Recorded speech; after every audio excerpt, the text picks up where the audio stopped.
Hey now, remember me? I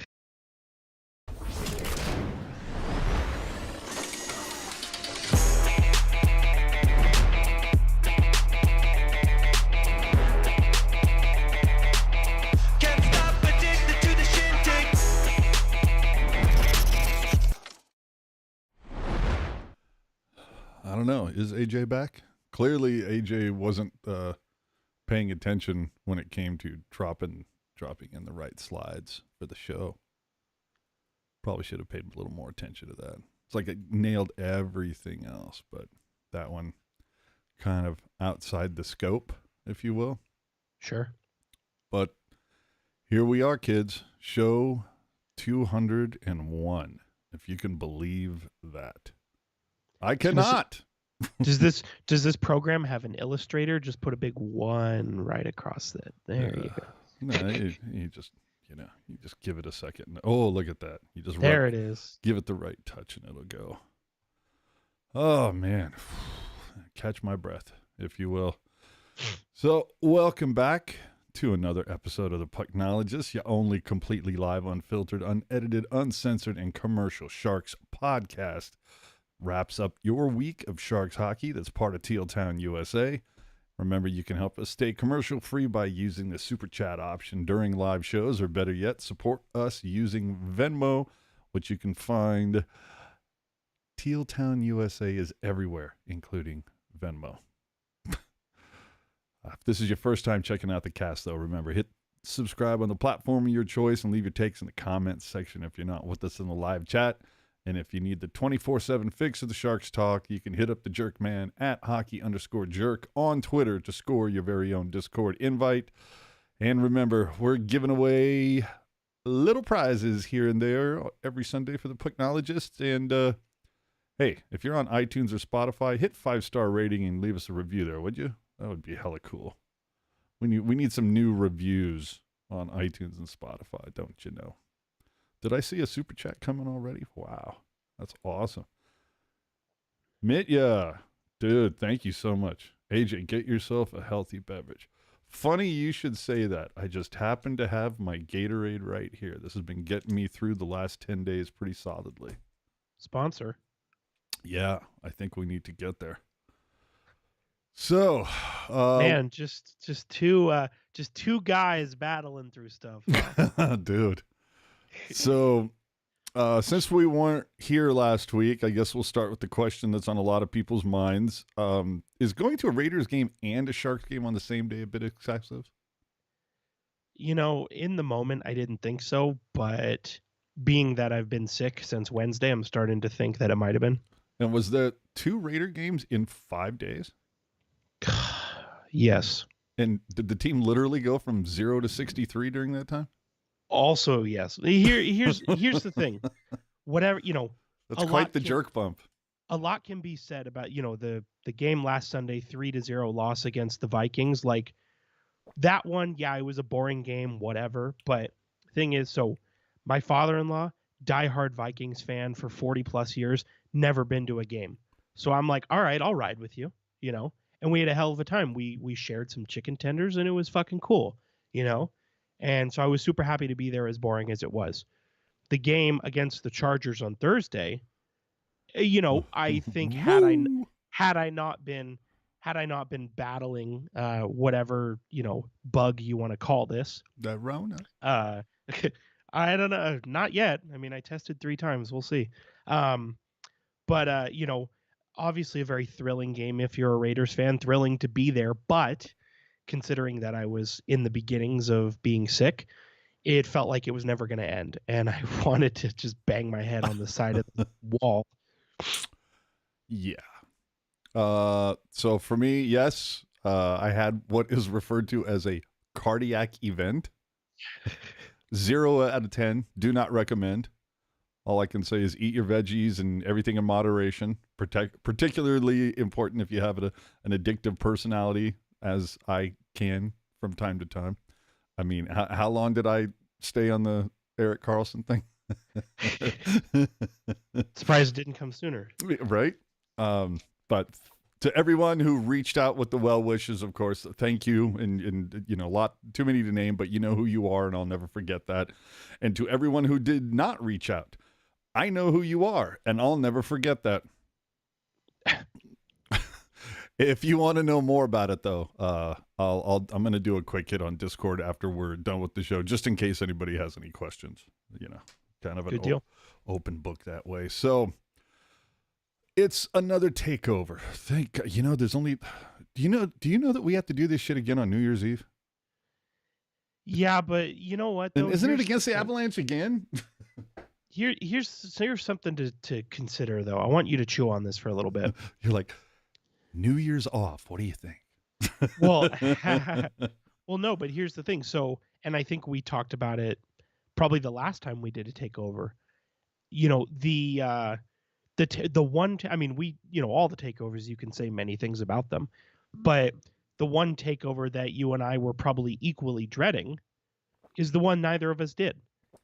And so, yeah, that's in a weird kind of way it worked out. I'm glad, fucked up kind of way. Yeah, definitely a fucked kind of way. But the game on New Year's Eve, it's at 5 p.m. and you don't have work on that Monday. I don't have work on that Monday, so yeah. Not to say it's going to be a 4-hour spectaculathon or anything, but we could go 4 hours and it still wouldn't be New Year's by then. Fair enough. So there you go. I hope it doesn't get to that point. There's allegedly a neighborhood firework show that I think we can get you out to that in time. Wants to be attended. Yeah. And if thanks if you belong to the police, I am not going. Yeah. Thanks, Martin. Glad you didn't die. Yeah, me too. Yeah, generally I think that's the vibe, right? Yes. So another takeover, Sharks at Colorado, and this one, it got out of hand, and it got out of hand pretty quickly, and I don't know that I expected it to get out of hand or to happen so quickly when you take into account that the Sharks have been sitting there for a day, and the Avalanche got rinsed in Winnipeg last night. Yeah. They came in pissed the fuck off. I mean, it took them all of, 3 minutes to score? Not even that? Yeah, it definitely it came quick and it came often. That's what they say. Yeah. I mean, so you've got Nikushkin power play goal. Well, 7-18 for whatever I felt like 3-18, but anyway. But dude, 4 power play goals in this game. It's just special teams all up the wazoo. But I mean, dude, after the first period, it's Nikushkin, it's Rantanen, it's Wood, McKinnon with a pair of assists in the first, along with Drouin, and you're just kind of like, yeah, this is. I wonder if the Sharks are going to score in this one. Yeah, it definitely felt like, after, ending the first period 3-0, and then very early on it's 4-0, and you're kind of thinking, okay, yeah, are the Sharks going to score tonight? Like, is there going to be anything positive to talk about? Because at that point it was kind of just Colorado running and gunning, and I know we'll get into it, but I wasn't really a fan of the major penalty in the first period. It was. It got critical fast. When it was 4-0, and I'm like, wait a minute, didn't these guys just get run out of Arizona with a donut? Yep. I'm like, wait a minute, and I tweeted it out. It was like the last 6.5 periods, they haven't scored a goddamn goal. The previous 16 periods, they'd scored 26 goals. Like, boy, it just it dries up fast, man. Well, I feel like this has been the Sharks' kind of standard operating procedure for the last little while. Like, there's no predictable games. You know what I mean? Like, there's games where, like the game against Winnipeg, where the Sharks beat Winnipeg. I thought Winnipeg was going to completely dice the Sharks, and they didn't. And then, shoe on the other foot, I thought the Sharks were going to beat Arizona on that Friday, and 1-0. Like, the Sharks, more than anything, like this year, it's just kind of been hard to predict because they play well. It's not like they do well against bad teams and good against, or poorly against good teams. Like, they do well and do poorly against all teams, and it's kind of like a flip of It's kind of like a flip of a coin almost. Yeah, who's going to show up that night? It's really impossible to track. Yeah, and you know, whether you want to call it an excuse or not, Jerk just, you know, made mention of it. 3 minutes in and McDonald's gone for the game. Then you lost Addison for the entire third. So you're already, you know, kind of down there. Not to mention the, you know, obviously there's a Sturm not being in there hurts you a lot. Yep. And it's essentially their 8th road game in 9. It's their 8th roadie in 9 games. So what did you think about that? The McDonald hit. I think McDonald. I don't think it was a major. I don't think it was worth getting tossed. I think maybe a double minor because at some point, Malinsky's got to be responsible for himself. Correct. You know, it's like if I'm up against the boards, I see a dude coming. I have 2 options. I can prepare myself for it, or I can sit there and go, "Yeah, dude, right between the numbers, bro. Give me that 5 minutes." Well, and here's the other thing. So just watching, like, you watch the play, and yeah, like definitely a penalty. Like, you want to say 2 minutes for boarding, sure. You want to say double minor for elbowing, whatever you want to say, like, sure. But what I think is maybe not being taken into consideration is the fact that right before McDonald made contact,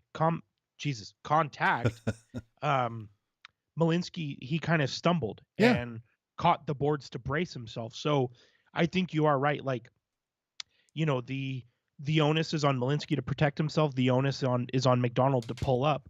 But at the same time, it's not like McDonald blew him up. Like, I think exactly. I think had Malinsky not stumbled, I think that would have been a clean hit and the play wouldn't have even stopped.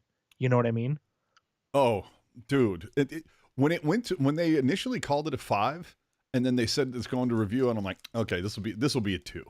They'll go back and look and go, okay, clearly, you know, Chief took a little stumble and blah, blah, blah. And then when they piled on and they, you know, showed him the door, I was like, you've got to be kidding me. Yeah. Like I said, I saw him sitting in the box and I was like, well, all right, whatever. And then they put that 5 up there and I'm like, whoa, wait, hold on. And yeah, I mean, also, I think worth mentioning, had McDonald not gotten ejected, I don't think the Sharks' fortunes would have been all that different. True. But, you know, the Sharks always need extra defensemen wherever they can use them. Sure. Fair enough. Martin Jeffries. Yeah. Why did the Avs rink announcer sound like an 8-year-old child? Because evidently it was. Did you see my reply to that in the chat? No. What did you say? Because tonight they were. Yeah. There you go. I put that out as a tweet, or I'm like, did somebody win a contest to be the in-game announcer? Like initially I was like, is that what's happening here? And then somebody came at me and said, make a wish thing. And I went, okay, I can see that. And somebody else came at me and said it was like kids night tonight or something, like they had kids in different functions. So this was like a whole planned promotion thing. I think it's cool. I just wish we would have gotten a bit more of a heads up. Because when I heard that first go, when it was like, Nikushka in goal, and I went, who let the kid into the announcing booth? It was it just took me by surprise. The other thing I just wanted to get okay, I'll get to it because I see Puck guys coming in, presumably that's Puck guy, but bringing in some quotes from the game here. Hoffman took a late hit and got in there. Unfortunate that I got the penalty. All right, there you go. Yes, it is unfortunate. Yeah, I think that wraps it all up, everybody. So what you're saying is when you take a penalty, it is unfortunate. That's what we've gleaned from this. Yeah, evidently, and so. I came at him from cross ice. According to the officials, it is what it is. For all why you got the double minor. And, of course, who else is going to serve it but LeBanc? Well, yeah. Yeah, that's literally what he's there for. LeBox, right? Oh, dude. Can we get him the fuck out of here? I said that during the Vegas game last weekend. Like, and you know me, I've been a pretty staunch defender of LeBanc Oh yeah. from the beginning. But dude, that specifically the game against Vegas, which I realized was last week, but like he was so bad, just bad, right? And I'm just like, okay, like obviously a very polarizing player, whatever, but objectively terrible on this night. Yeah. And you think about how many people have to be out for him to be in. Right. Dude, Couture, Carpenter, Emberson, Benning, Sturm, Smith, Duclair, Vlasic. Whew. Lindblom. No, I'm just Yeah. And that was the other thing that kind of caught me off guard is the fact that Vlasic, I guess, flew out to Colorado to join the team and doesn't even play. Like, honestly, what the fuck's the point? Like, you've already missed 3 or 4 games for personal reasons. I mean, unless they wanted him as an option. I guess. That's the only thing I could think of. Yeah, because they don't have enough defensemen. Right. Let's see. Ferraro. It was tough to gain any momentum during that first period. Well, yeah, because you guys kept taking fucking penalties. I mean, you start off the 3 minutes into it, and you're killing a 5-minute major. So, yeah. Did somebody say 5-minute major? I mean, you put yourself behind the 8 ball. And to the Sharks' credit, it did take Colorado 4:30 before they actually scored on that 5-minute major. So, I mean, if you want to, try to take one of those positive things that the broadcast is always hopping on, there you go. But man, Sleepy Mofo saying LeBanc checked out already. He's looking towards March. Dude got to bring up his stock. I feel you on that, man. But, Hertl's your only guy to score in this one. 2 goals, both of them on the power play. That's the one thing you can say, which we're going to get into here in a little bit. But, man, dude, since Thanksgiving, this team has you can see from the show description, I said, instead of, most people say Thanksgiving turkey, I said Thanksgiving goose, because since Turkey Day, this team has gotten a bit of a goose. Yeah. They've gotten a little right up the backside. And, dude, all of a sudden, the power play, I think, coming into tonight from Thanksgiving, dude, they're like 7th. Where the fuck's that been for a while? Well, and I think it's a larger commentary on the Sharks in general when, and I think we may have mentioned this a couple weeks ago, they the Sharks are really only dominating the play when they have a man advantage. And if that's not like a larger commentary on just how bad they are, True that. I see Ferraro with another comment here. In the second, I liked our compete in the last 20, especially on the power play. Are we sure that's Ferraro and not Quinn? Because anytime I hear I liked our compete, that just sounds like Quinn. Dude. But even then, like, is that not the most, like, no, is that not like the say lowest nothing answer? But is that not just the lowest bar ever? Like, like if I go out to the media and it's like, the team, the team really played hard tonight. It's like, well, yeah, shouldn't they? Like, right? You know what I mean? Like, you don't get Employee of the Month for showing up to work on time. Like, you just do it, dude. Well, with Quinn, it's always I liked our compete, or it's what's his other go-to? Oh man. Nobody wants to hear a sad story, or nobody.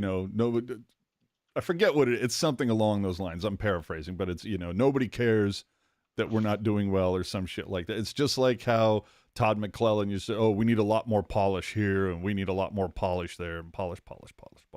All right. Quinn is saying some things here. It says, I don't know. I mean, 5-minute major, he toe picks as Mac pulls up a bit. I mean, that's very much like what you were saying, dude. Right. And like I said, I don't think if he doesn't clip the ice there, that's probably just a hit, and then the play goes the other way and nobody even thinks twice about it. Is that something that they can like go and review and like a day later? And, obviously they can't rescind it. Dude got, tossed. But well, no, it would be really nice if like the NHL took a further look at that and say, you know what? Stripes fucked up on this one. They got it wrong.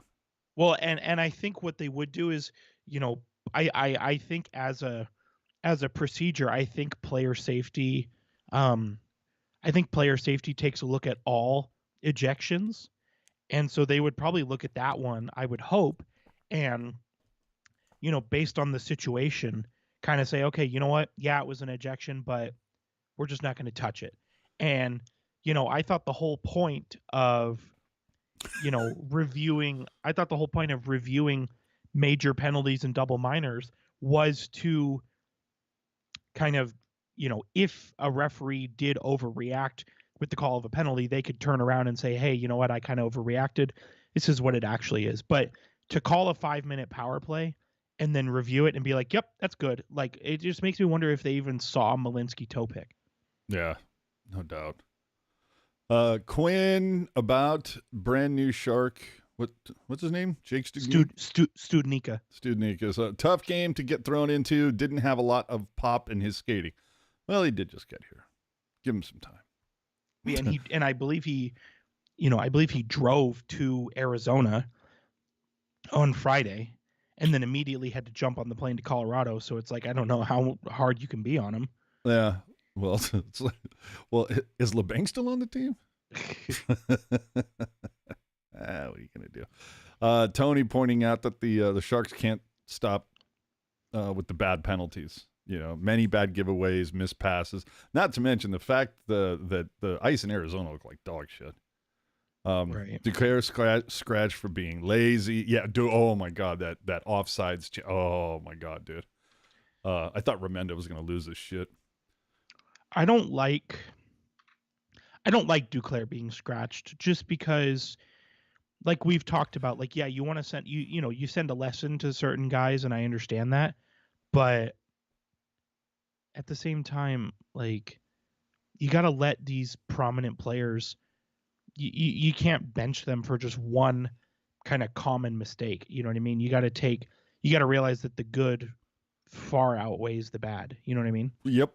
No, I'd maybe chalk that up to a brain fart. I'm not sure. Another comment coming in here that says, anyone else pissed off at the effort today? I'm on Team Tank, so I didn't mind the regulation loss, but up into the third, they didn't play like a unit. I mean, sure. Yeah, and I don't mean that to discount your comment. I'm just kind of like, look, you got different guys playing on different lines. You lost, one of your guys in the first couple of minutes. You already, you're kind of behind the 8 ball.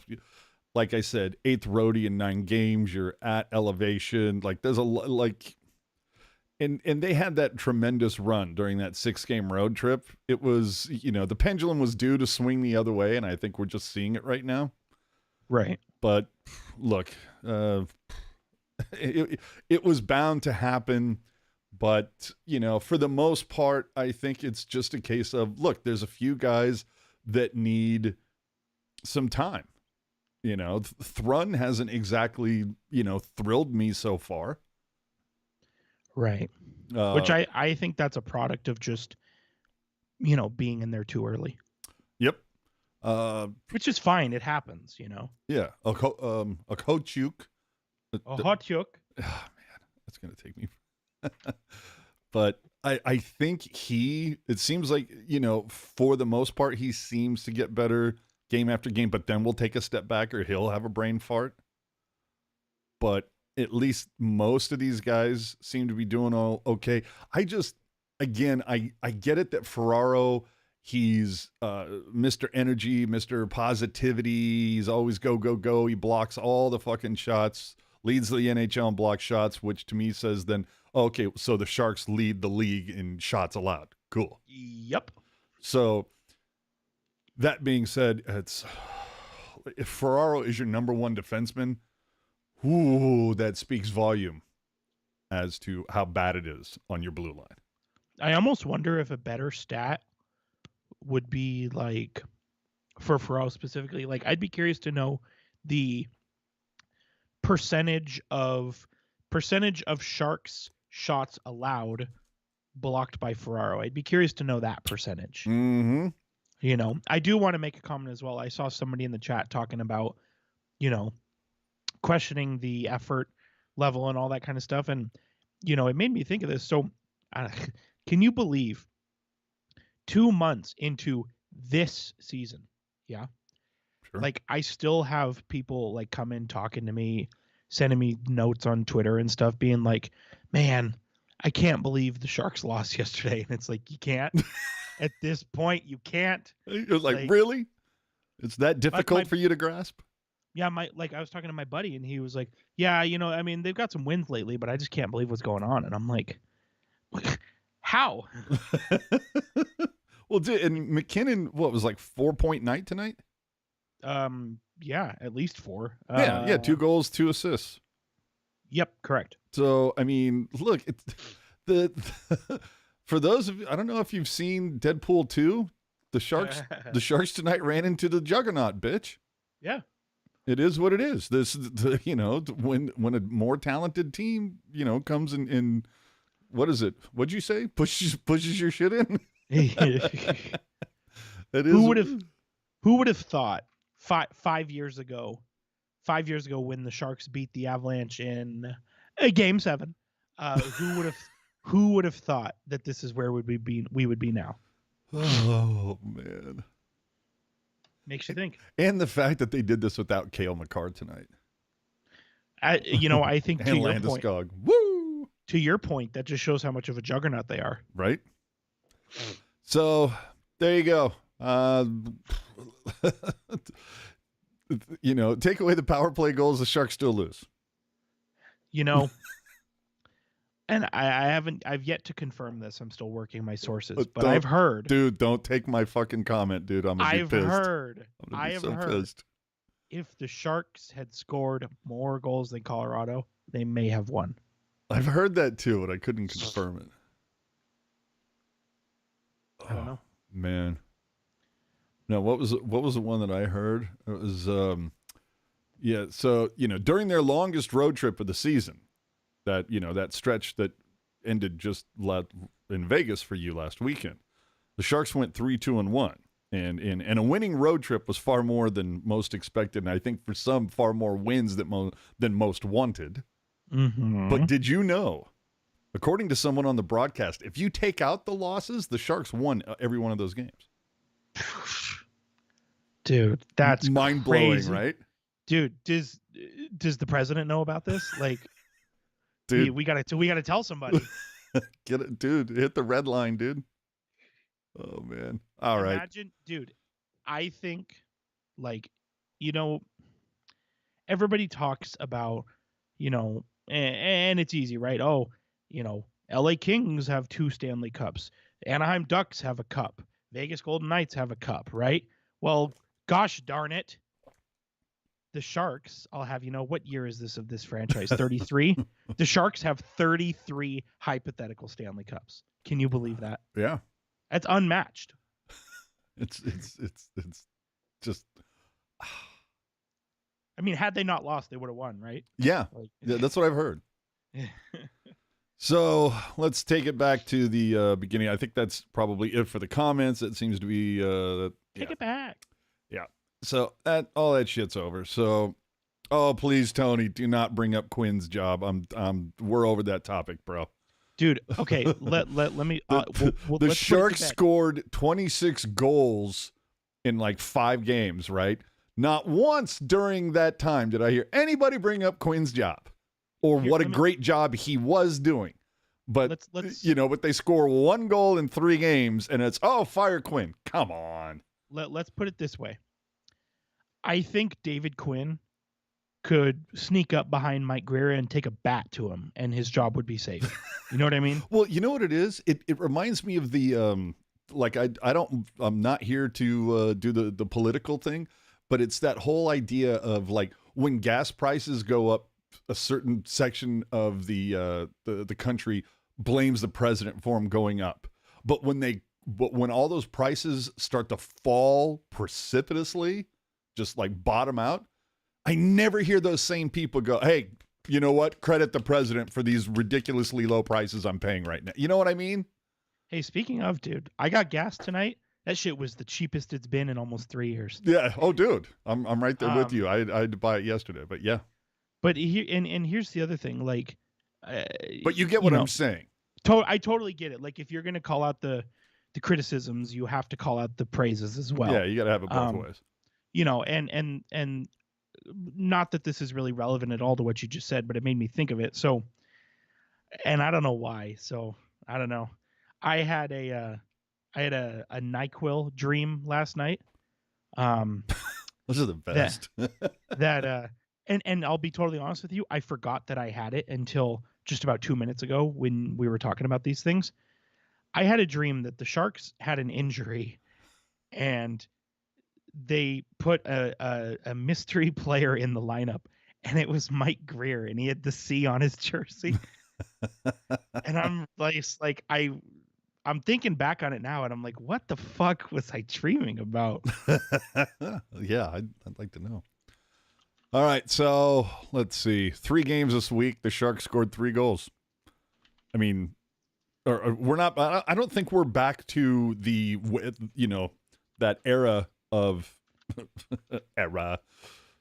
October, right? We're not back to the first 12 games where they were struggling to score all the time. That being said, though, Jesus Christ, if it's not Hertl or Eklund, how the hell is this team scoring anything, right? No shit, dude. I mean, Eklund gets his another game winner. He hit like half of his goals this season are game winners.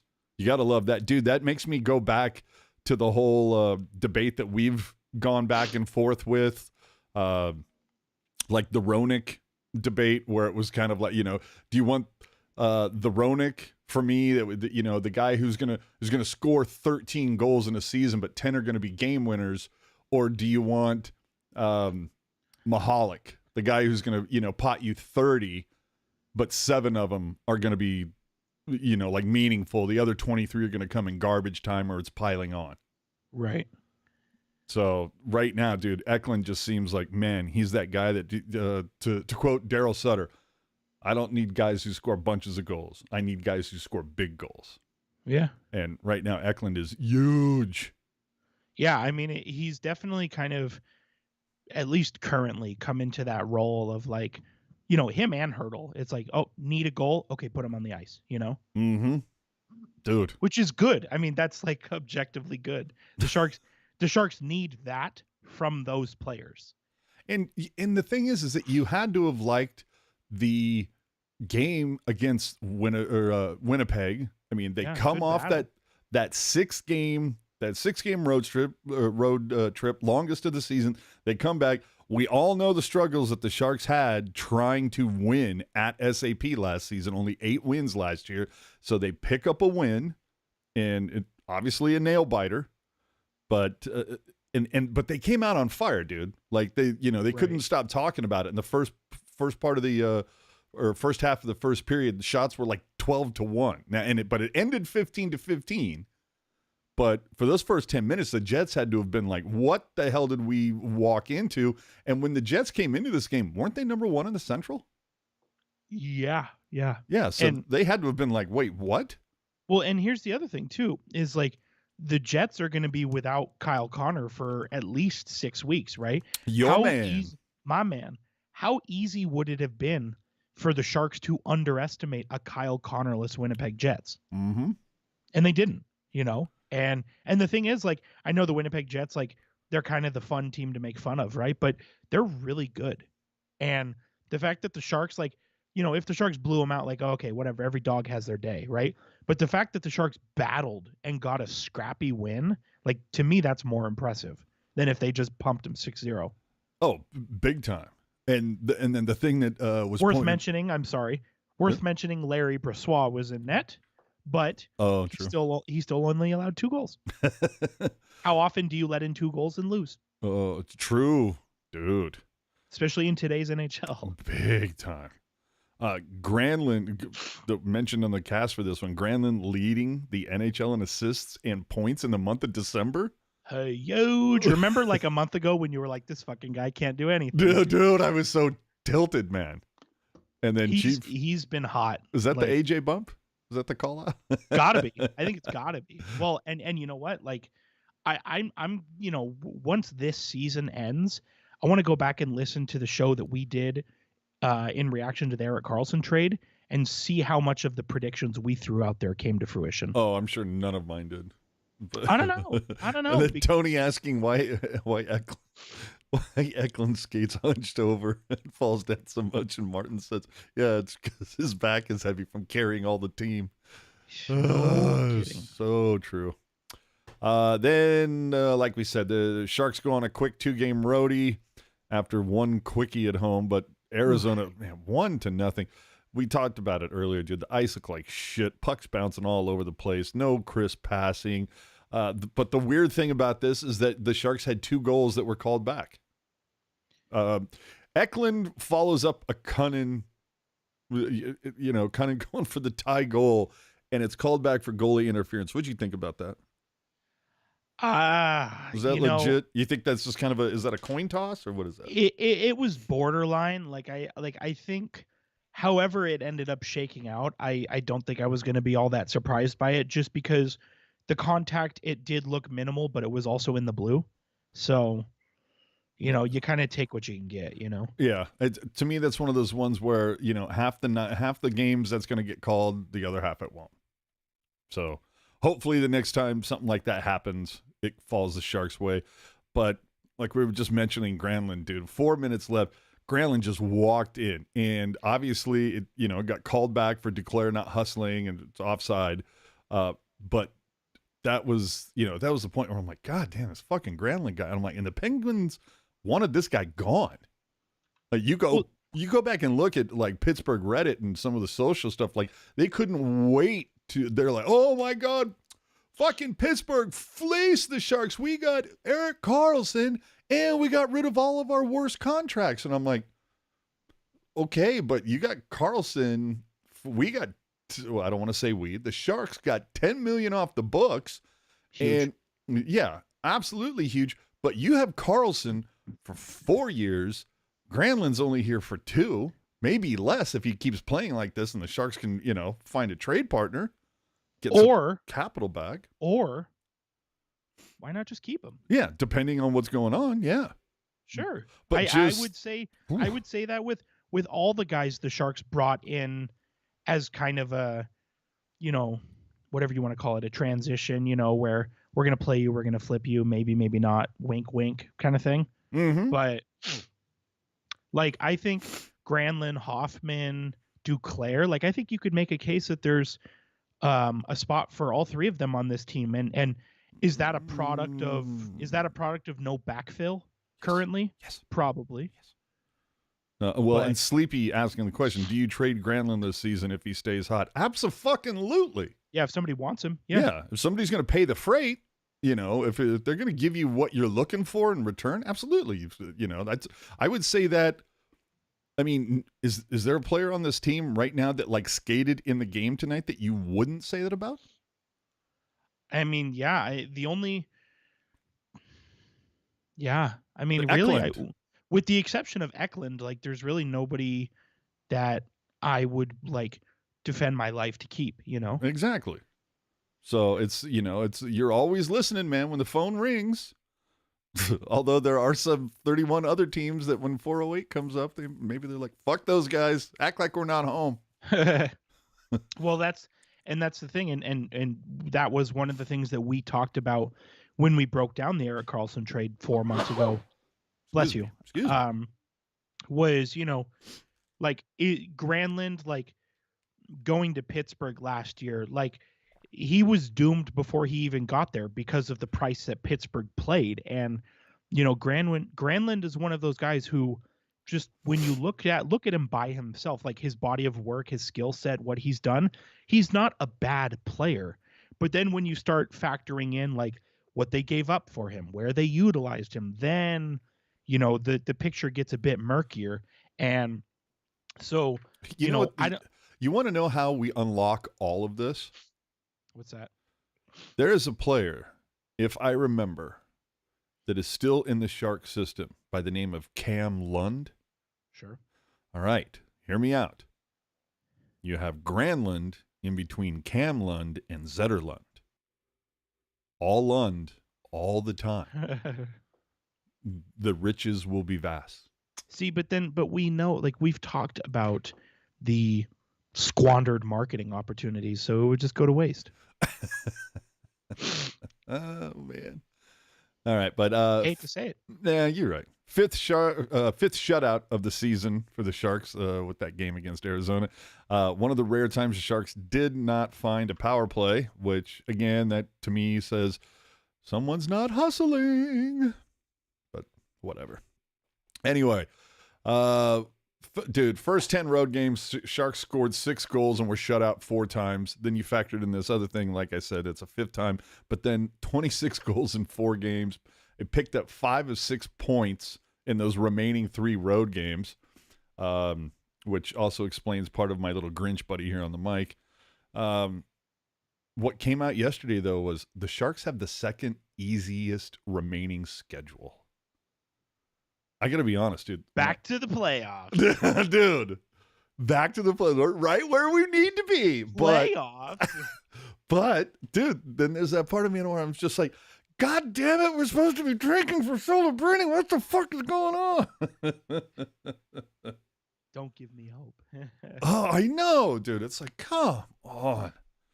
So, I mean, like I said, after a hell of a offensive display, the goals have dried up a bit. We'll see what happens. Obviously, we've seen the Sharks get through their longest trip, and this break, I'm apologizing to particularly to the audio audience that gets to hear both me and Jerk with the sniffles, but it is what it is. I know, dude. I keep muting to blow my nose. This is fucked. Dude, I'm about to myself. So a couple quickies at home, LA, and then you get Arizona back. So at least you get another shot at Arizona, and to you know, to at least prove that, okay, that 1-0 thing, that was some fluke bullshit. Then before Christmas, you get to go up to Vancouver. I mean, dude, the Canucks are they're the buzzsaw that I just did not see coming this season. Yeah, well, it's like I said, I think we talked about it like 2 years too early, right? Where yes. I think it was 2 years ago, we were like, LA and Vancouver is going to be running this division. And Vancouver missed the playoffs, and I think LA squeaked in. And now look where we are. Like, if we could tell 2 years ago, us, like, hey, just be patient. You'll get your chance. Like, but, dude, at Vancouver, and then did somebody say buzzsaw? At LA. So here's something to chew on. Wait a minute, didn't we just mention how easy the schedule was getting? It doesn't sound that easy to me. So you're referring to that game, even though it's the week after this one. It's that game Wednesday, the 27th in LA, right? Mm-hmm. Yeah. So they're on the road again. Yeah. Ask me again when we get closer. But I do have that week off from work. There might be a jerk bump might need to be involved here, because for those who don't know, LA is only 4 hours away. Well, dude, and like I said, easiest schedule. And I'm looking at this. I'm like, LA, ouch. Then Arizona, fine. At Vancouver, ouch. At LA, ouch. Edmonton, ouch. At Colorado, ouch. What the fuck? Where's the easy part? Even then, like, and you look, like, if you flip over to January, right? Like, you look at some of the teams, like, kind of in the middle of the road, like Detroit, Ottawa, Buffalo. Like, these are teams that are kind of middle bottom of the pack, but they still battle, right? Oh, they battle, and the Rangers are a buzzsaw. Kraken, they battle. Yeah, the Leafs are frauds, but they battle. Yeah, it's gonna be fun to watch how this happens with this quote unquote easy schedule. What do you think's going on with Couture? Oh, gosh. I've never seen a quote unquote lower body injury or whatever the hell it is at this point. I've never seen one take this long, and yet to still know absolutely nothing. Dude, when it rains, it fucking pours, man. I just dumped water all over myself. You know, it's really weird, because when as coy as the Sharks are with injuries historically, the one time they haven't been coy is when it's been something super long term, or season ending, right? And so the fact that I don't want to say this is based on anything. It's more just speculation. Like the fact that they're being coy, it leads me to wonder if, even though he is progressing towards playing, it does make me wonder if there's still an outside chance he could have another setback. Oh, dude. Like, honestly, I'm kind of at the point where it's that kind of Venn diagram where it's like healthy enough to play out of the playoffs. Sure. You know what I mean? Like at some point there's going to be some sort of intersection where it's like, if he's healthy enough to play, but the Sharks are out of the playoff, it really comes down to, well, honestly, if he's not like super 100,000 legit ret to play, there's no problems whatsoever. Okay, fine. Interject him back into the team and obviously try to find some chemistry. Let's finish off the season with some sort of a positive. So going into next season, maybe you find something to, start the season off right versus what you had this season. Well, and I feel like, to kind of take it outside the Sharks a little bit, I think we saw that last year with Gabriel Landeskog, where, every month that went by, it was like, maybe Thanksgiving, and then you get to Thanksgiving. Okay, maybe Christmas, and then you get to Christmas. Maybe Valentine's. Maybe after the trade deadline. And then you get to the trade deadline. It's like, yeah, he's not going to play in the regular season. And then you get to the playoffs. It's like, yeah, he's not going to play in the playoffs. And then you get to the offseason. Yeah, he's like, yeah, he's not playing next year either. And it's like, well, what the fuck is it? Yeah, it's like, why didn't you just start from the beginning, instead of like, dangling the carrot in front of me, you know what I mean? And so that's my whole thing, it's like, it's not as if like the Maple Leafs are going, oh my God, this might be the game Couture comes back. People are not worried that Couture is coming back. Well, and if I remember correctly, like, I feel like for 2 months Couture's been close. Yeah, he's or what you usually refer to as close to being close. Right, and I think maybe I'm making this up, but did somebody not say if this was a playoff game he would play? Did somebody not say that, or am I making that up? I don't know if I heard that this year. I may have, and like I've heard that before. I just can't remember if that was regarding Couture or not. But I don't know. Between that and then what's going on with Vlasic, scratched like 9 out of 11 games or something like that, then misses 3 or 4 for personal reasons, then comes back, meets the team in Colorado, and ends up getting scratched again. Like, is Vlasic just done? Yeah, something doesn't smell right. Yeah, like there's something to me that I'm going. Let me ask you this: Ask it. If Chief retires, you can retire early, right? Sure. But he's going to have to leave that remaining money on the table, though, right? Or does correct? He would have to leave it on the table. So okay, so no, he can. Oh well, then fuck. Because I mean, look, let's be honest. You're not going to leave money on the table, but they certainly have to force. Like, what can the Sharks do to mitigate the remaining contract? Like, if they go to buy him out, they trade him. Well, yeah, but who the fuck's going to take that deal? Well, no, but how bad is it when the Sharks don't want you? Right. No, but that's my answer to your question. Is the only option they have is impossible. Okay, because even if they buy him out, which of course I don't want, because all that does is prolong his time spent on the books. And the thing is, like, if they did, and again, like, I don't know how many times we've talked about this, but buying him out only makes sense if you need to make room to sign somebody else. Yeah. And that is not where the Sharks are at right now. Next year, maybe. Can they waive him and put him on the CUDA? Sure. He would be maybe the highest paid AHL player ever. Yeah. But they could do it. Well, and and the Sharks, I think the Sharks would save, like, the Sharks might save $1 million off the cap. Would you think he'd report? No, I wouldn't.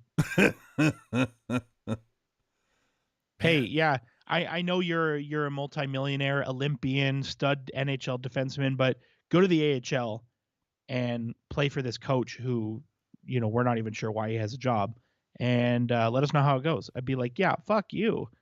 Well, and Ian pointing out NHL contracts are guaranteed, so there you go. Tony saying Couture had ankle injury, fibia broken also, may have a bad wheel. It could be knee ligament injuries, chronic wear in his body due to hard-paced hockey, chronic injuries, caught up due to age. I mean, it could be, and there was this whole thing about his, mental health because it looked like for a few minutes there anyway, he was trying to perhaps come to the realization that he might not be healthy enough to play professional hockey again.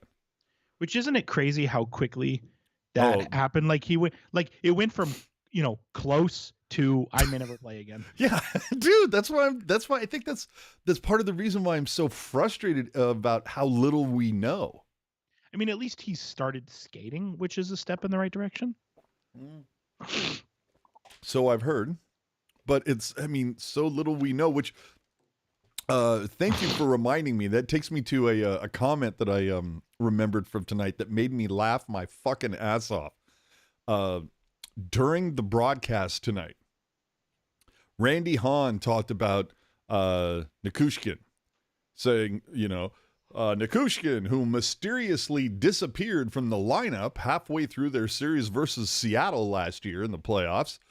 There was never a clear explanation of what went on and the reason for his disappearance. And I was just like, does that remind you of anybody, Randy?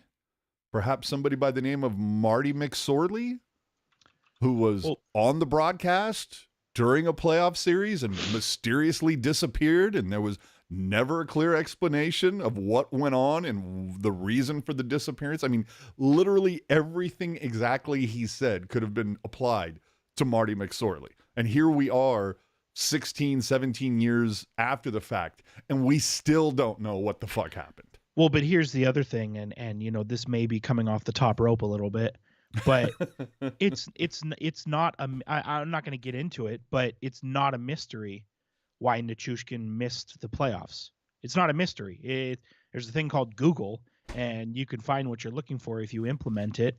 And so I don't know. I kind of feel like it's just a larger commentary on the lack of acknowledging reality that you like to talk about quite a bit. You know what I mean? Like if I go out there, like if I go on the podcast, dude, and I say, man, shit, like we have no idea why Luke Cunnin was on injured reserve. It's like, yeah, we do, fool. Just look it up.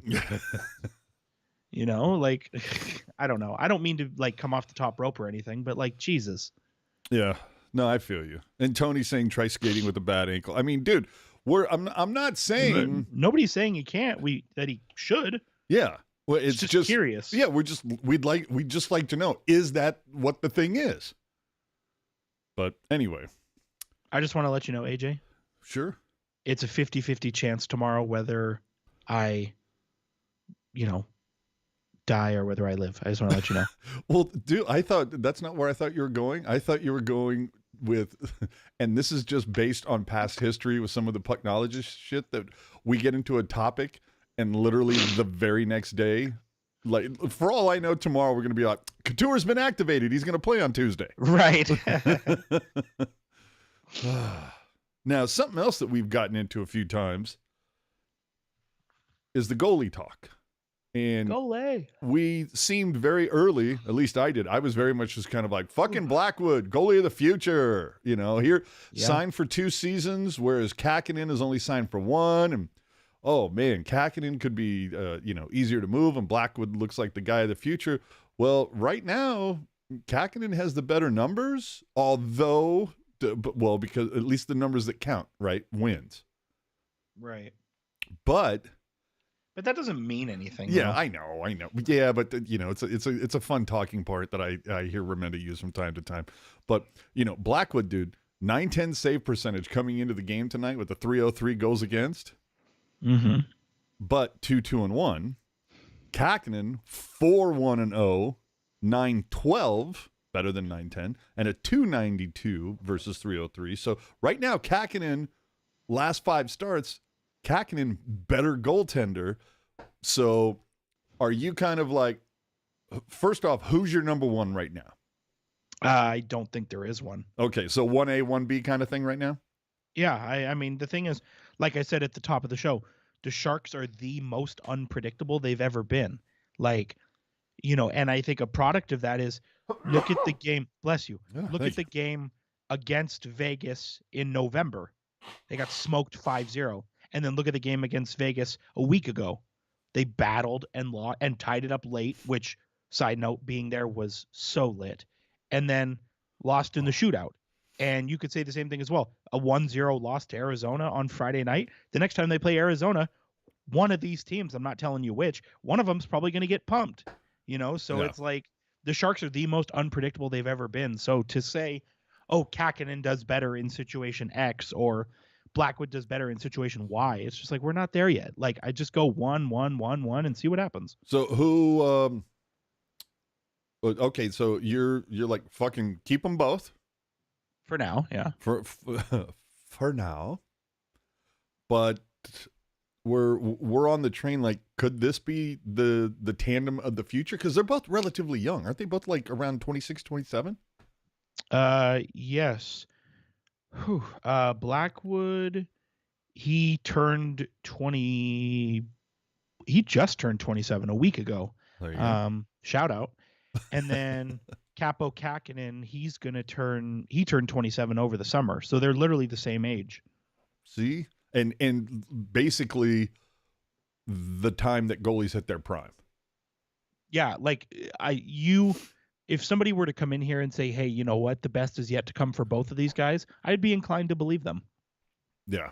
So I think, like I said, early on, I was very much on the Blackwood train and I was ready to throw Kakinen overboard. But now we're starting to see the, Kakinen settle in. Maybe he's found a little chemistry with Blackwood. We don't know. Kak and Black? Maybe. I feel like that could be the new song. Kak and Black. I hit the sack. We need to get an AC/DC thing going. Should be fun.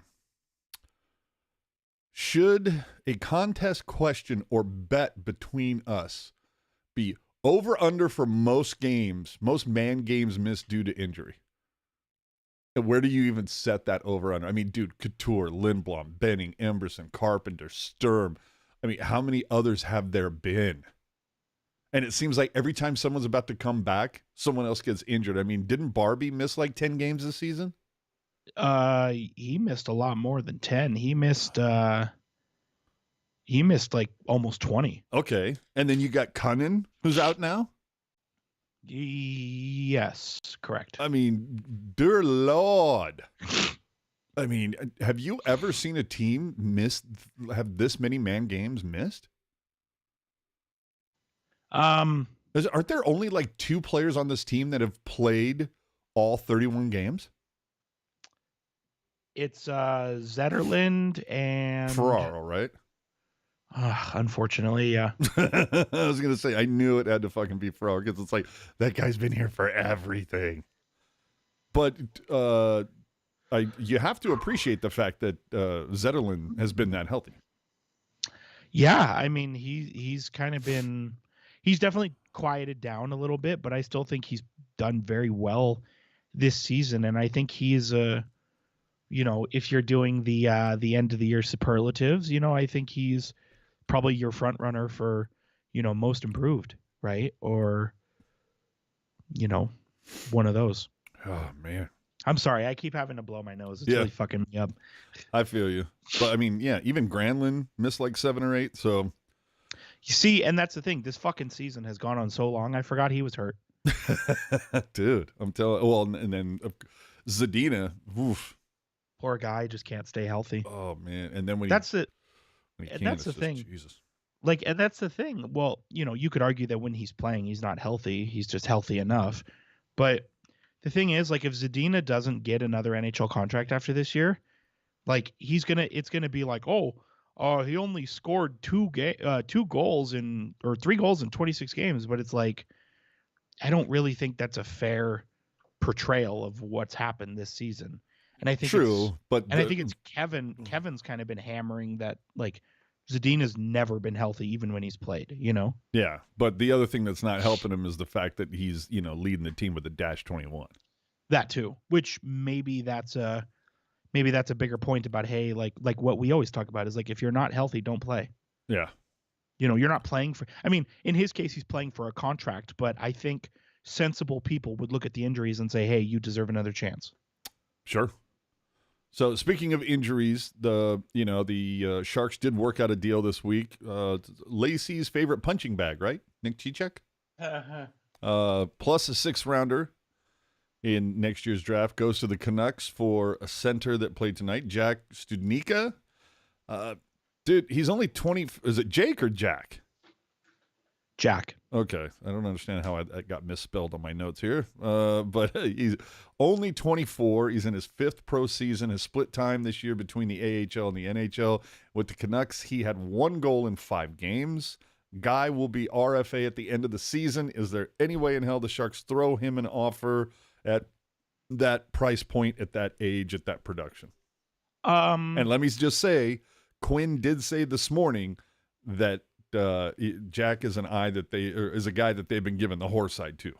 Sure. I think, even if he ends up going to the Barracuda and being a very good AHL player for them, I think he's somebody who'll get re-signed. I think this trade was strictly a numbers thing, right? The Sharks had a million defensemen and not a lot of forwards, and so you kind of clear up that jam a little bit with this trade, and it's a move similar to some of the other moves that have been made, where it's like with trading for Duclair, trading for Zadina, or I'm sorry, signing Zadina, trading and signing for these guys, where it's like, well, why don't we just see Addison, a big example. It's like, why don't we just see what happens?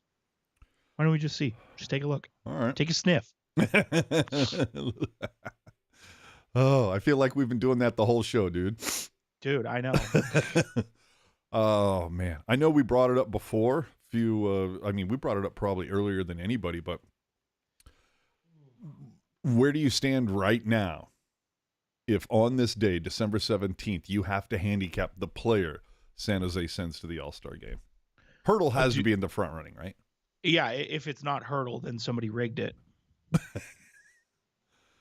But like, there's no right. The other option is like, it's literally like it's Hertl against the field. Like, there's no other candidate. Okay.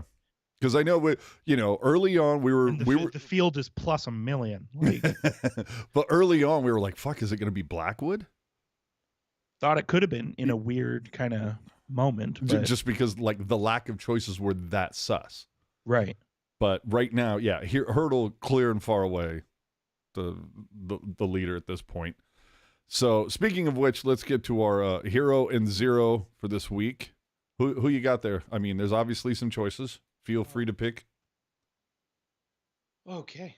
Sorry, I was trying to collect myself here. You. What a show we're doing. This is probably going to be our highest watched show too. Golly. I don't know, man. I don't know that we had any heroes this week. I mean, I think I want to say William Eklund just for game winner. Yeah, the game winner, but kind of, there was a lot of hype when the Sharks got the chance to draft him, and so it kind of feels like he's growing into what we need and what we want, and I think that's exciting and should be celebrated. So William Eklund for existing. There you go. And I could have there's a little part of me before I make my choice, I want to throw out just a couple of honorary mentions. Shout out. Sure. I mean, Hertl, had the hat trick, led the way against the Isles. He's had 2 goals tonight, the only 2 goals, by the way. So it's like, whoa, hard not to choose Hertl. That again, Eklund, you got the game winner the other night.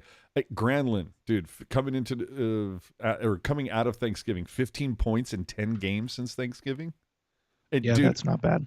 Had a stretch in 6 games played. He's tied with Austin Matthews in points. And Nathan McKinnon.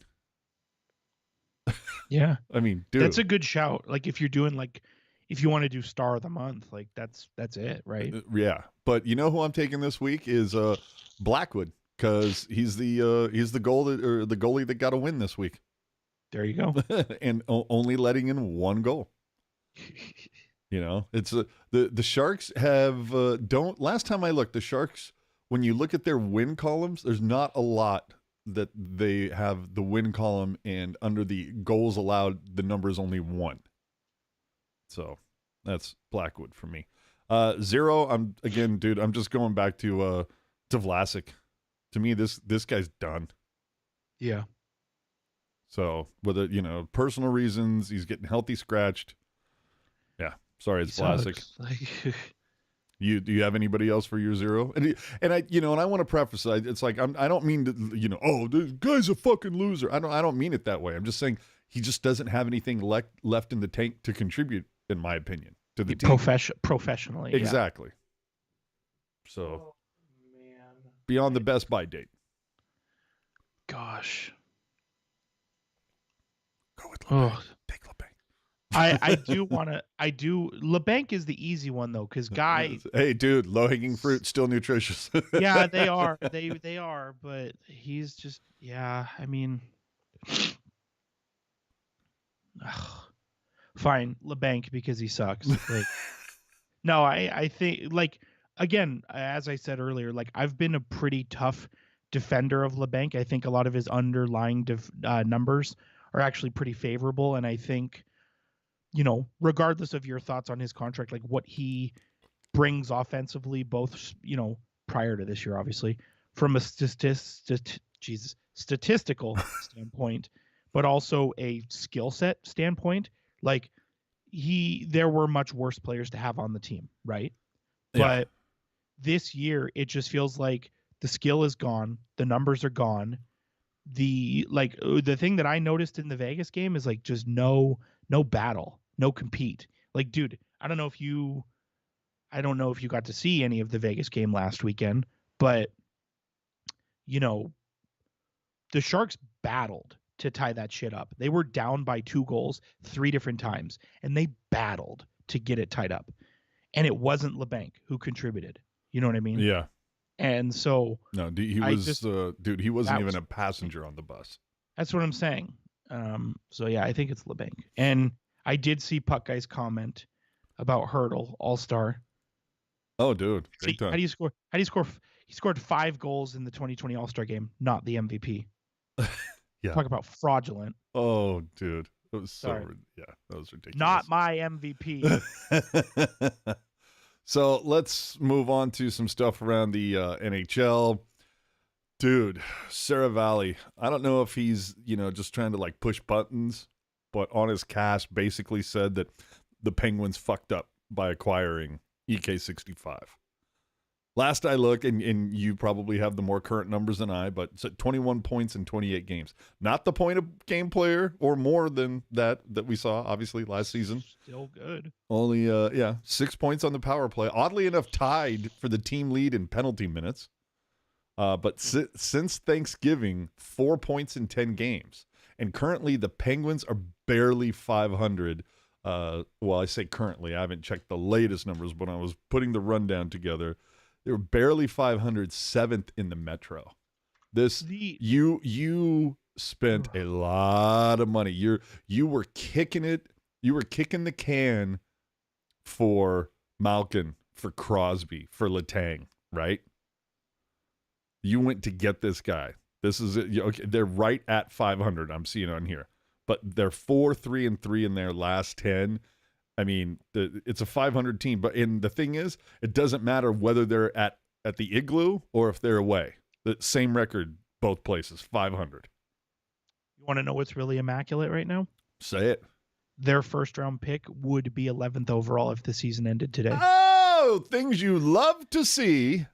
Immaculate. Dude, that's what I'm saying. So remember, the Sharks got the Pens 2024 first rounder, but it's top 10 protected. Thank you, Doug Wilson. So, dude, if this tracks, this is good. And here's the thing. You know what I find so quizzical about the Penguins is, like, whatever you want to say about what's happened, right? Just looking at the roster, like, the Penguins roster is very good. Like, this is, I mean, if you want to have a conversation about their defense, sure, we can. But their forwards are the best it's been in 5 years. And so the fact that they're doing so poorly is legitimately shocking to me. I didn't, I'm not going to say that I expected them to win the cup or anything, but I expected them to make the playoffs based on the personnel they have. You would think. Yeah, I'll be interested to see if they can turn this around. And now to your point that you made earlier, like similar to the Sharks in 2019, regardless of how much they suck, their payroll means they have to go for it. Yep. And, you have Sidney Crosby next year. You got Malkin 2 years after next year. You brought in Riley Smith, who's got a year left. I'm talking all after this year. Carlson's got 3 years. Letang has 4 years. You signed Ryan Graves to a big deal. You signed Tristan Jarry to a big deal. Brian Rust was extended a couple years ago, year or two ago. You extended Ricard Raquel. Like, regardless of what happens, the Penguins have to go for it just based on their payroll structure. And I think the Penguins have more high-end talent to navigate that tough time, but emphasis on the word tough, Mm-hmm. But, doggy, dude, 11th. Yeah. Could you imagine? And the thing is, too, like Jake Gensel, like probably the best goal scorer the Penguins have right now. Jake Gensel's going to be a free agent. Oh, doggy. I don't know. I don't know if he's going to want to resign. Maybe he will, but I don't know. You're giving money to Ricard Raquel. You're trading for Riley Smith. Like, these are good players, but they're not Jake Gensel good, Let me ask you this. Does the NHL have a problem following an explosion of controversial hits? I don't even know what that question's asking. Okay, well, it's so the Athletic had an article that basically talked about 3 similar hits and 3 very different degrees of punishment doled out by the officials. Sure. Right? So it's how do you find consistency when you have 3 very similar hits? One guy, it's no call. The next guy, it's a minor. The other one, dude gets tossed. And you look at the replay, and they're almost all the same type of hit. Like, what needs to change? Well, so I'm going to tell you an anecdote. So when Coach's Challenge first became a thing, what was goalie interference? That age-old question. It was up to the interpretation of the referee reviewing the play in that moment, which is why there was so much inconsistency and so much goofiness going on. And the NHL, to their credit, got tired of getting dumped on. And so they said, hey, fuck your personal opinion. This is goaltender interference according to us, the NHL. And I feel like it's the same thing where an older referee might say, oh, yeah, that's a good hockey hit. And a newer referee might say, no, you know what? You got him in the neck area. And so I think similar to goalie interference, you need to take the personal impression out of it, and there just needs to be a standard. We need to get to that standard and get there quickly. Like at some point, I almost feel like you need to have the call from Toronto, and just kind of be like, no, guys, no, sorry, you guys fucked this up. Try again. Board of Governors meeting happened recently up in Seattle. A few things came from it. The NHL draft will be held June 28th and 29th at the Sphere in Vegas. So I think number one, the first question is, have you put in for your credentials yet? Megan! No, but I was going to ask you when we need to do that. I will let you know as soon as I find out. We're still, we're 6 months out, but still, I would hate to miss the boat because... Oh, dude, you're going to be first in line. I'm just saying. Camping. Go buy your tent now so you can camp out. I know. I got to be able to point my iPhone at whoever the Sharks take. Right. So the NHL board just made it official that this will be the final draft before they move to the decentralized draft, right, where all the teams remain in their cities, but in just the players will be in a central location. Dumb. Yeah. Well, I disagree. Okay. Because I mean, I think it looks great on TV when they're all there and everything like that. And I don't know, maybe the day before or something, maybe you get a couple guys talking behind a curtain over here going, hey, but how happy are you really with Erik Karlsson, or whatever the conversation is that might be had in person. But I still think like those conversations will still be had, but it will allow the teams to focus just as much on their drafts, whether they're, calling in their pick versus writing it down on a card. I don't think it's that much of I don't think it's going to be that big of a change. If anything, I hope it gets it going a little bit quicker. Not that I don't love watching Mark and Ian and Jules talk for 4 hours. I do. But like some of the stuff is kind of like we can cut the fat off of this. But the thing that which I understand that. But the thing that gets me is them saying it's going to be crazy expensive. It's going to be huge. Going out with a bang before going decentralized might be what's your problem? The biggest draft ever. What's your problem going decentralized? I just think fans really love to see how the sausage is made. And when you go decentralized, you lose out on a lot of that. Admittedly, draft day trades are down a lot over the last 7 or 8 years. Don't you think that's going to go up though because of the cap going up? I would say yes, but I feel like even before COVID, I feel like draft day trades had kind of dwindled a little bit. Whereas in the aughts in the early 2010s, there was almost like a pressure on the host team to swing a deal, and so you lose that. But also, I think there was an article, it might have been from The Athletic or whoever, but there was an article where a couple GMs had said privately, this takes away an opportunity for some GM to GM in-person mingling. Yeah, which see, doesn't affect the fans, but it's important to somebody. Yeah, that was my point. And I know it's not going to speed up anything, guys. But it was just, look, dare to dream. But Lacey pointing out, San Jose can't host one fucking draft. I mean, if you think about it, 30 years they couldn't host it once. They've hosted 2 All-Star games, couldn't get the draft once, but whatever. To be completely honest, I'd much rather have the All-Star game than the draft. But that's because, that's my thing. Lacey might be like, fuck, I much rather would. I would much rather have a Stanley Cup final. Gosh darn it. There you go. I mean, why aren't they doing it in Seattle? We don't know. I don't know. So we talked about the salary cap just a second ago. So that's projected to go up $4.2 million next season. I mean, it's huge. That seems pretty significant. I can imagine it's probably going to go up. What you think? Maybe another couple mil the following season? Yeah, probably another 4. I would say, just because of, I mean, like, and we've been over this before, so any loyal listeners, this is not news to them. But had the COVID not happened, the salary cap would already be at $100 million. Had the COVID not happened, so. And that's verifiable fact. You can go back and look at it.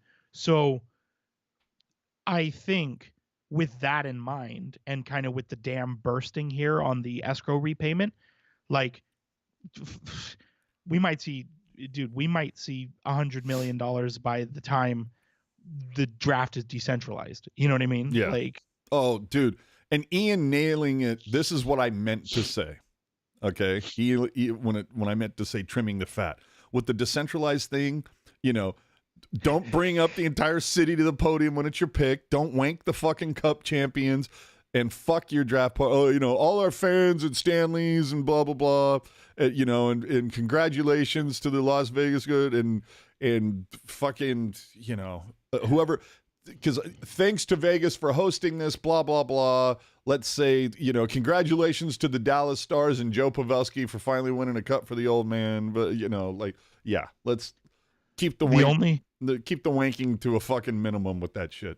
If you want to see what drafting should be, you need to go watch go on YouTube and find any clip of the Buffalo Sabres first round pick from when Tim Murray was their GM. Like, guy dialed his shit and then left. It was like, go up to the podium. We are the Buffalo Sabres. We want that player. Boom, turn around and bail. There. And it was like the most like Boss fucking move. 4-dimensional chess move ever. Yeah, where it's like you go up and it's like, back in training camp when we first laid down the ice, it's like, who cares? And on the side note, while I'm feeling froggy, like, our draft party's not like one of the dumbest fucking things ever. Like, just on the side. Well, Like, what are you celebrating? Like, did the Sharks not host a draft party one year when they didn't have a first round pick? Like, come on. Potentially. Well, see, to me though, the thing is, when you host the draft party at like Stanley's, that I kind of go, no, not for me.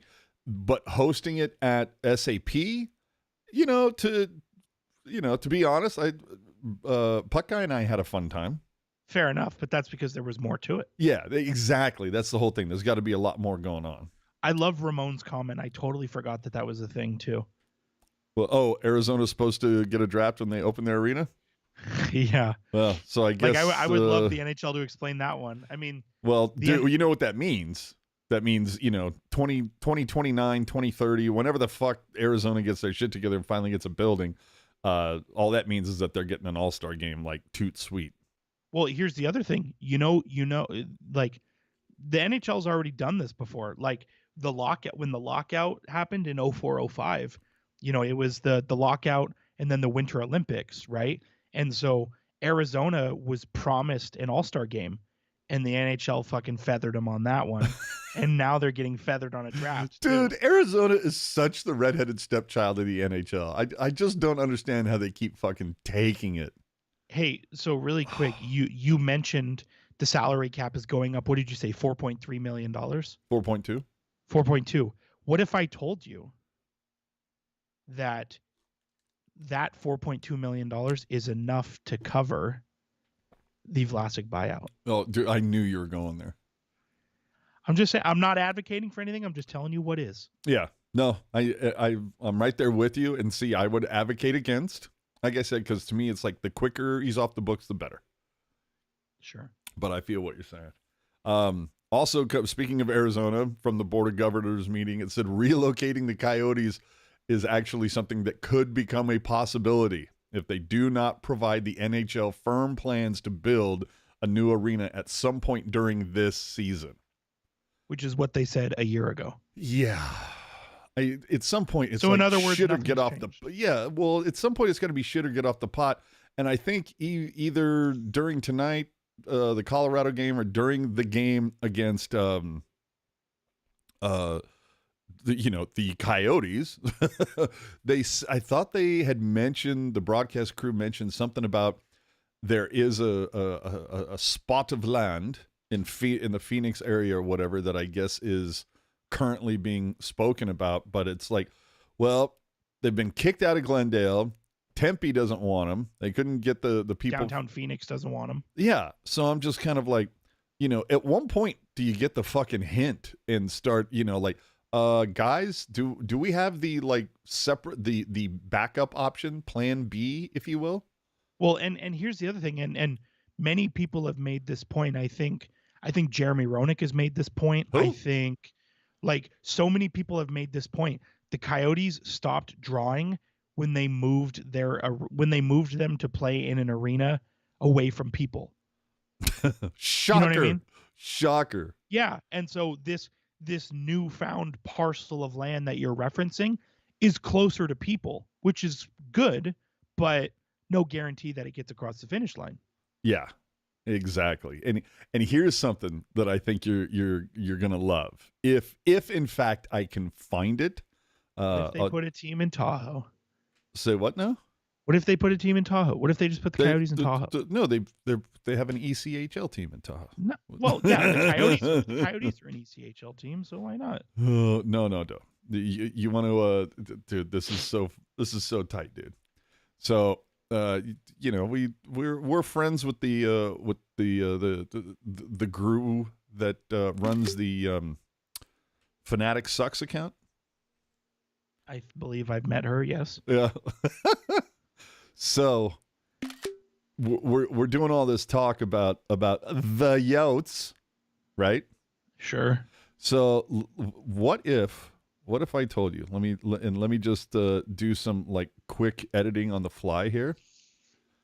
But what if I told you one of the best from the Fanatic Sucks account just happens to talk about Arizona?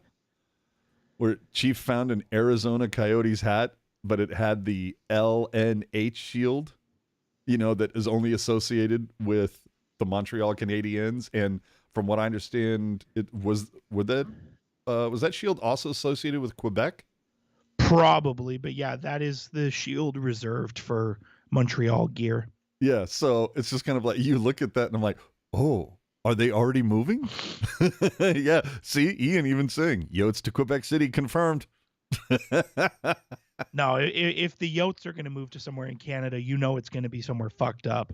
Like, they're going to move to like Saskatchewan? No, that's No, Saskatchewan's decent. no, Regina.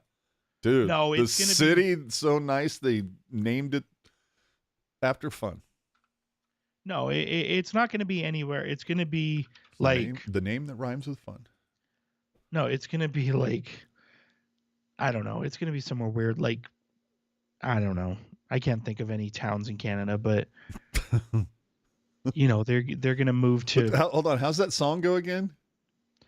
Experience Regina. See, that's all I'm looking for, dude. Oh, Brampton. There you go. The Brampton Yotes. John with the super chat. Jerk and AJ, happy holidays. Hope that fat man with the red sack brings you lots of good swag and holiday cheer. That would be nice. No, they're going to move to Coyotes are going to move to Grand Prairie, Alberta, somewhere real weird. All right. So anyway, yeah, I guess we're. Do you even think it's 50-50 at this point? That the Coyotes stay in Arizona? If you have to bet money on it right now. I would bet money that they're leaving. Okay. See, I'm in the same boat. They've just had so many, they're right up there with the Oakland Athletics. It's like you just had time and you, for whatever reason, you can't fucking get it done. Just fucking leave. Whatever.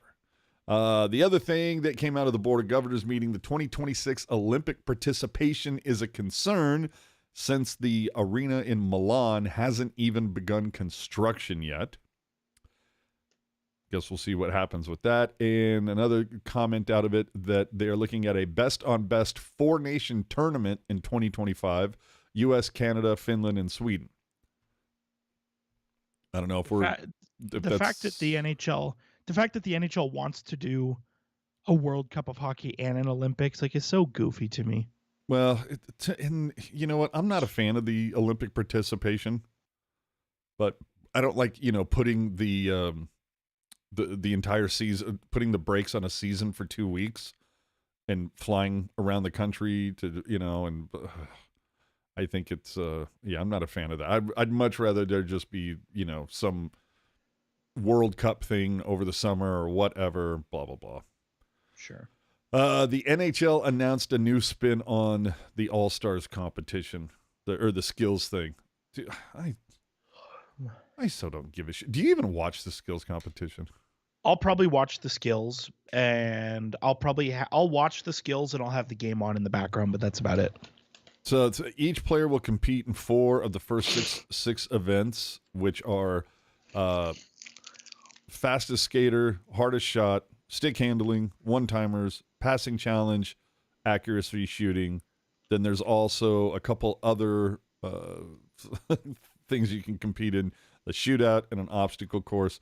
And the whole thing is, it will feature 12 NHL All-Stars competing for points in these events. Whichever All-Star accumulates the most takes home a prize of $1 million. I mean, generally these are superstars. Okay, sure. I mean, who's going to turn down $1 million? But I don't know. If there's any way that they can just make it move along a little faster, then maybe I'll do it.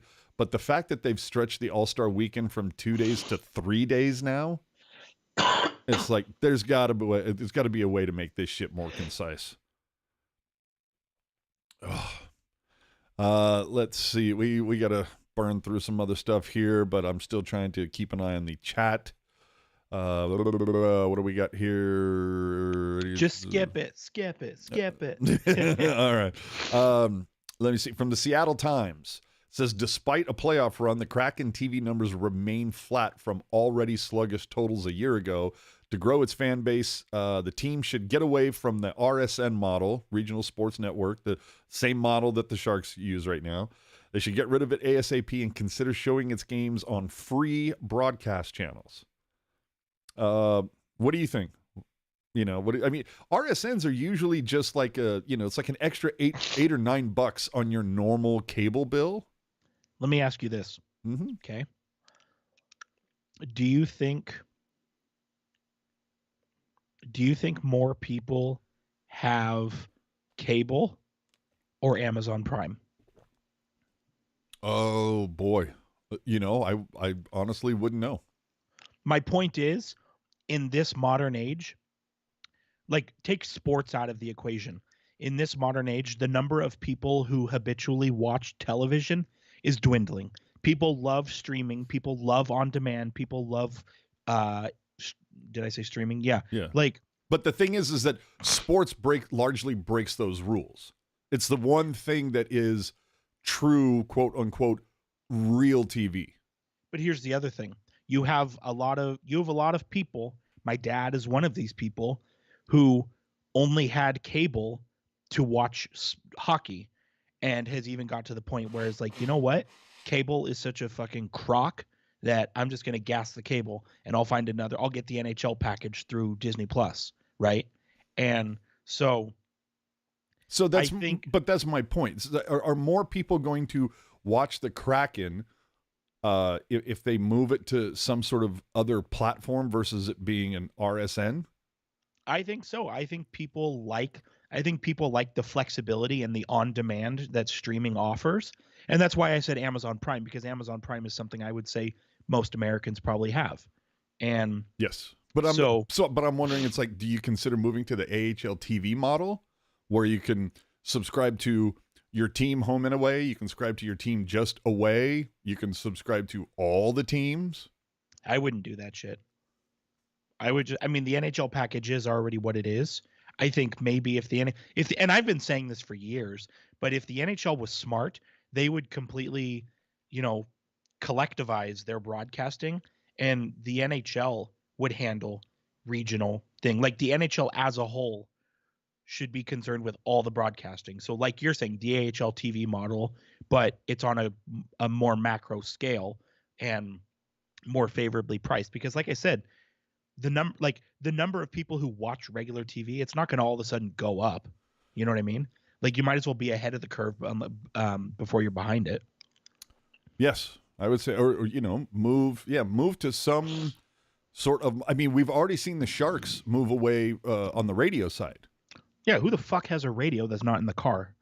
Yeah, so, but it does make you also wonder, like, are we going back to the 90s, or is that even an option where back in the 90s, early parts of the Sharks, the away games would be shown on Channel 36, which is that's a network that you could pick up with rabbit ears.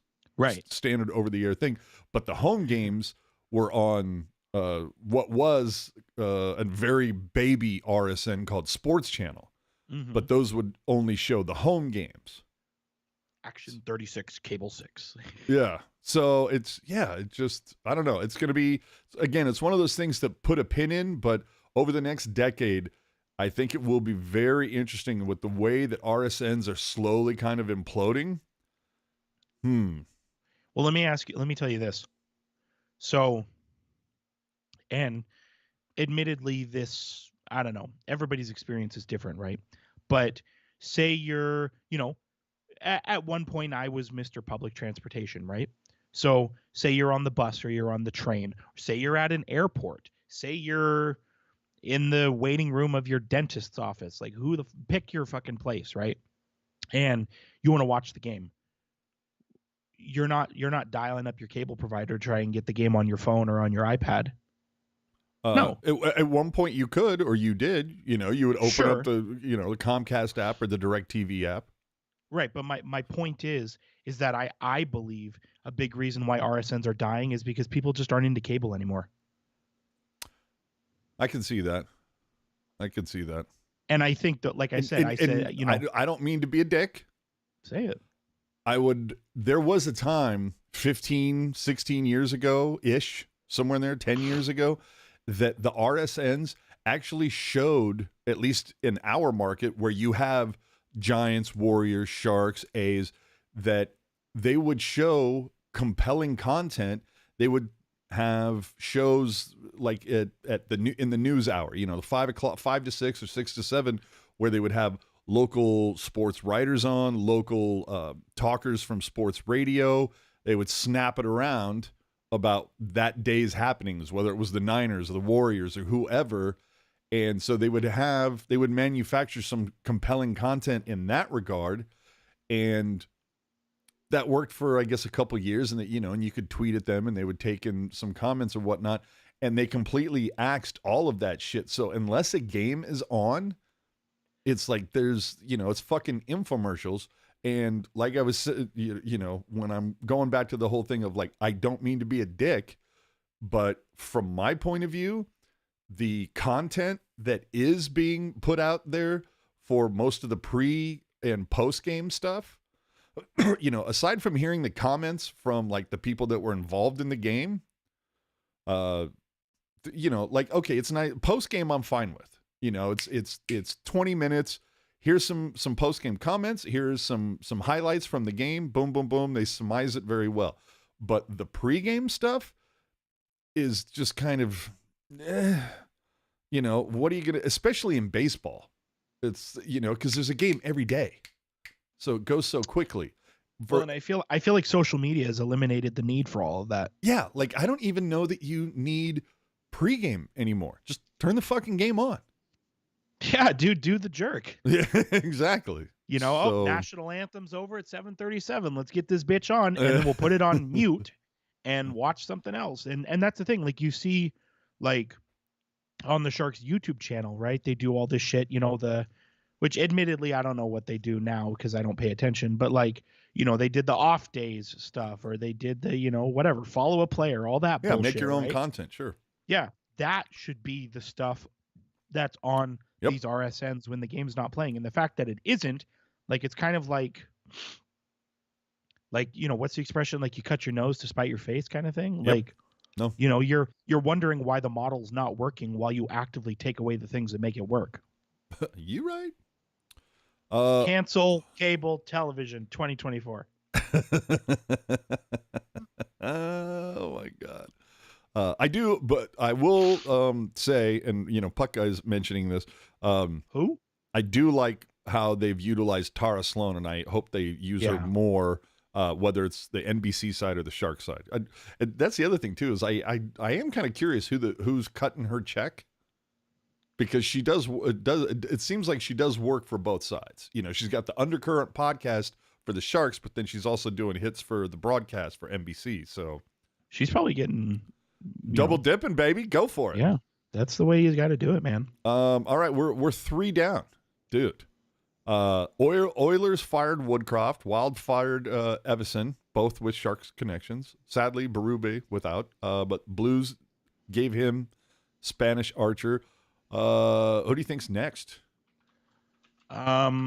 David Quinn. No, I'm just kidding. I'm just kidding. Dude, you can't say the Ducks because they just got rid of Eakins like 6 months ago? I know that they really like their coach, but I could see Buffalo fire their head coach just because they love firing their head coach. Uh-huh. Since Buffalo, they fired Lindy Ruff 10 years ago. They fired Lindy Ruff. Mm-hmm. Since that time, which 10 years ago is not that long of a time, right? Mm-hmm. Since they fired Lindy Ruff, they've had, let's see. You know what happened almost 10 years ago? What? Reverse sweep, baby. Since they fired Lindy Ruff, they have had 1, 2, 3, 4, 5, 6 coaches, 6 head coaches in 10 years. That's like being a quarterback for the Cleveland Browns. That's what I'm saying. So Buffalo loves firing their head coach because God forbid they look at any of the players or the GM or the owner, right? Well, what do you think about? Well, actually, they do look at the GM, but was Berube scapegoat, or you think that was evident? Because it's not on Berube that he's got a fucking mental patient in goal. I don't know. I really couldn't say, just because it seemed optically like everybody liked him, but at the same time, like, with the exception of Kyrou for a minute, eh? Well, see, and I think that comment was taken out of context. It was so taken out of context, and holy crap, dude. I mean, dude's welling up in the locker room after the fucking fans let him have it, and then what happens? Dude goes up there and has like a 3-point night or some shit and has a game winner? I was like, dude, if that isn't a fucking middle finger salute to the fans after that, how you like me now? Oh, man. All right. And this was brought up in the chat earlier, but there was an Athletic article that talked about Ted Leonsis? Leonsis. Okay. See, I like Leonosis. That sounds better. But all smiles Wednesday as he announced his intention of moving the Wizards and Capitals to Alexandria. And the weird thing about this is the Washington has a WNBA team who evidently isn't good enough to be a part of the move. They're going to stay in the current building. What the fuck? I don't get this. I don't understand why you would move them out of downtown. From what I understand, it's because they're not close enough to affluent people. They want to be in a more affluent neighborhood. Did they say that? Well, a couple of the scribes from the area just, they say, look at where the current building, it's very downtown. Dude, it looks like it's, 4 or 5 blocks from the White House. I mean, it is right in D.C. Alexandria is actually, if I'm not mistaken, it's actually in Virginia. It's across the river. Correct. So, but from what I understand, more affluent area. And listening to a couple of the Washington people on a podcast that was, it's a very affluent area, which just kind of led me down a rabbit hole, if you will. So, because sports was civic pride. Sports used to be about civic pride. You look at the photos from 100 years ago up to the early 80s. Look at all the people in these shots that I'm about to show you. Do you see anybody in this photo? And obviously this was this is Cow Palace era. You see anybody in the stands wearing a Sharks jersey? No. Right? For the over-merchification of everything. But obviously from the Cow Palace, there's you don't see, you might see a Shark shirt here or there. People aren't rocking jerseys. Let's see here. So there's one dude in the center rocking a jersey. But so my point being is that you would go to these games, and even in the NFL, you don't see people rocking jerseys. You might see a couple people rocking the colors, and that really didn't start until the 80s. But, I mean, here's Jerry Rice in the 89 Super Bowl. There's a lot of people wearing red, wearing white, but the one thing you don't see are numbers on all the stuff that's being worn. But, the 90s boom. Dude, massive catering to the haves while forcing out the have-nots, and it just keeps getting bigger and bigger. Look at what the Sharks just did with that penthouse lounge. Got rid of, nosebleed seats, literally the cheapest seats in the building, to build a penthouse lounge so they could upsell much higher tickets. That's where we're going. And it's, and it kind of sucks too, because the corporate douches who spend half the game in the lounge, the BMW lounge and the club level instead of on the glass, that makes for a real good look on TV, right? Dude, I don't know why you would move out of an area that is so easy to get to. From what I understand, the current facility where the Capitals and the Wizards play is like DC is one of the fortunate areas that actually has really good public transportation. It's easy to get in and out of there. A couple people in the chat are saying that the traffic in DC is really bad, which, I mean, really? maybe I've never been, so I can't say, but it does kind of feel like a power play to get a new arena. Yeah. Well, and I'm going, I mean, obviously, Lacey's talking about traffic. Ian's talking about traffic. Kevin's talking about traffic. But the thing is, and I'm not disparaging your comments. I don't know how many times you've been to DC or that area. I'm going by the comments from the people that live there, that cover the Wizards and the Capitals regularly. And they could not say enough things about the ease of use when it comes to DC's metro options to get in and out of there on public transit. So I don't know. It's just whatever. Again, but let's always get another building so we can sell more, upsell all this stuff to the affluent people, even though it's a blue collar sport and that is literally your bread and butter. Because corporate douchebags, they chase the winners. So anyway, after I say that, dude, apparel is, I'm sorry, I had to show this just because it just drives me fucking crazy. Mitchell and Ness has gone right down the fucking shitter now that Fanatics is running stuff. And now Starter is starting. Starter, which used to have like one of the best fucking names in sports. They've decided to put out this Black Ice collection. Now, let's be honest. What's the benefit of this? It's $190, for Christ's sake, for a half-zip pullover hoodie. $190. This thing should maybe be $89, but $190. And what's the difference here? The Starter, they only have to make one design. Black body, white accents, black sleeves. Then just slap whatever the logo is in the upper left, stitch on whatever the name of the team is, the font, and be done. We don't have to do a red one for the Red Wings. We don't have to do a red, white, and blue one for the Rangers. We don't have to do a gold and black one for the Bruins. It's just such a transparent money grubbing. If these are like $90, I'd be like, fine. But dude, $200 and all you're doing is putting on a different patch. Go fuck yourself. Let's get into our tweet of the week. This should be fun. So, if you're unfamiliar, the Giants lost out on a pretty big player this past week in Shohei Ohtani. He went to the Dodgers, and evidently the point seemed to be why Ohtani signed with LA is because San Francisco is a shithole. And Logan Webb decided to come out and say a lot of people that have never played in San Francisco seem to know a lot about it. Look, I think there's probably a little bit to this whole thing. Probably a little bit more to it than that. But look, SF is a hole. I've been there many times.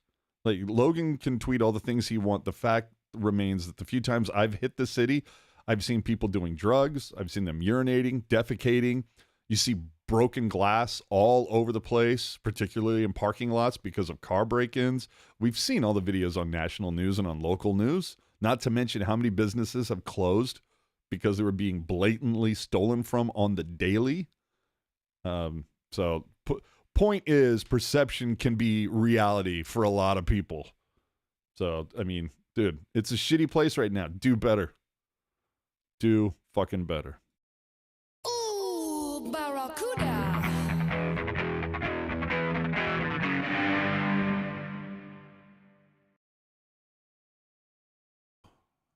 Hey, now. The Barracuda have won 2 games. Not only did they win 2 games, it was 2 games against the leading team in their division. Figure that one out. They had 1 win over 5 games.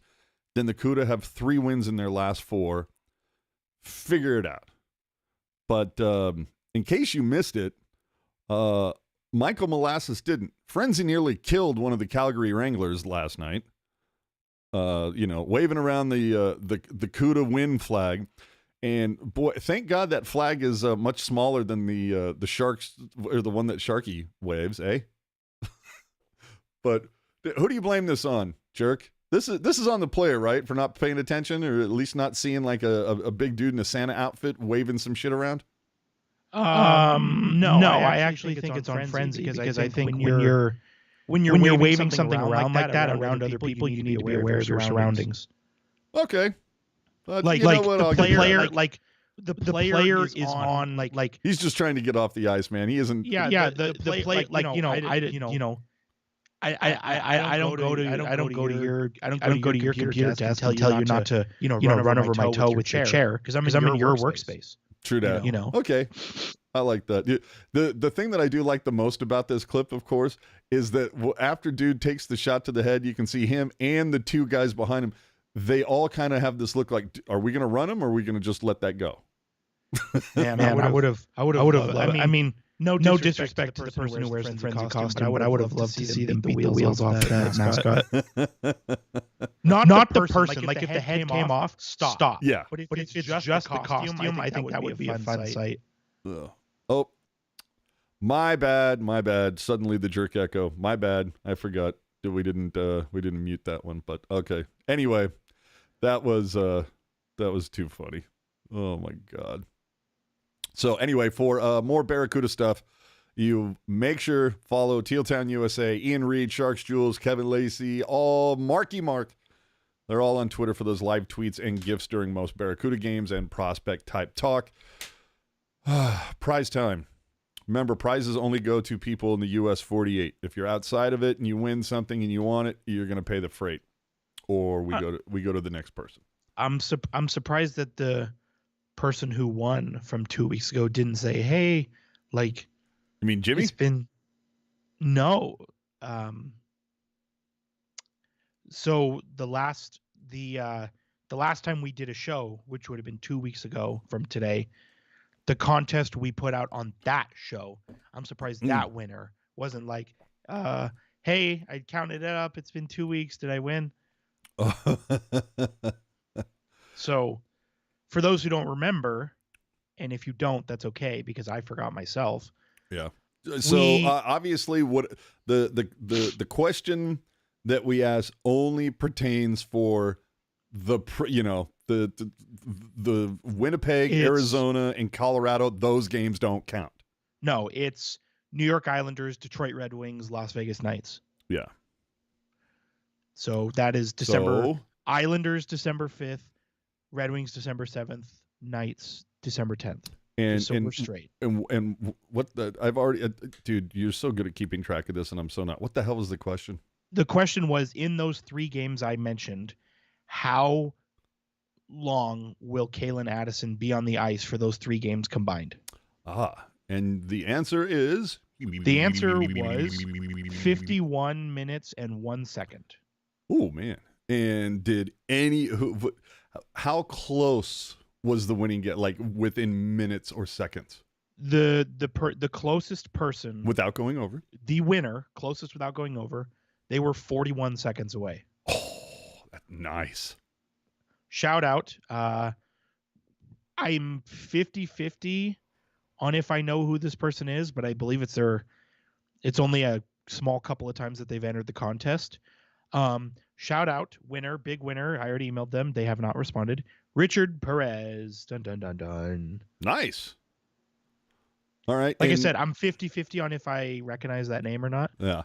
But you are the big winner. If you're listening live, check your email. If you're listening on delay, check your email. And if you've already checked your email, then disregard.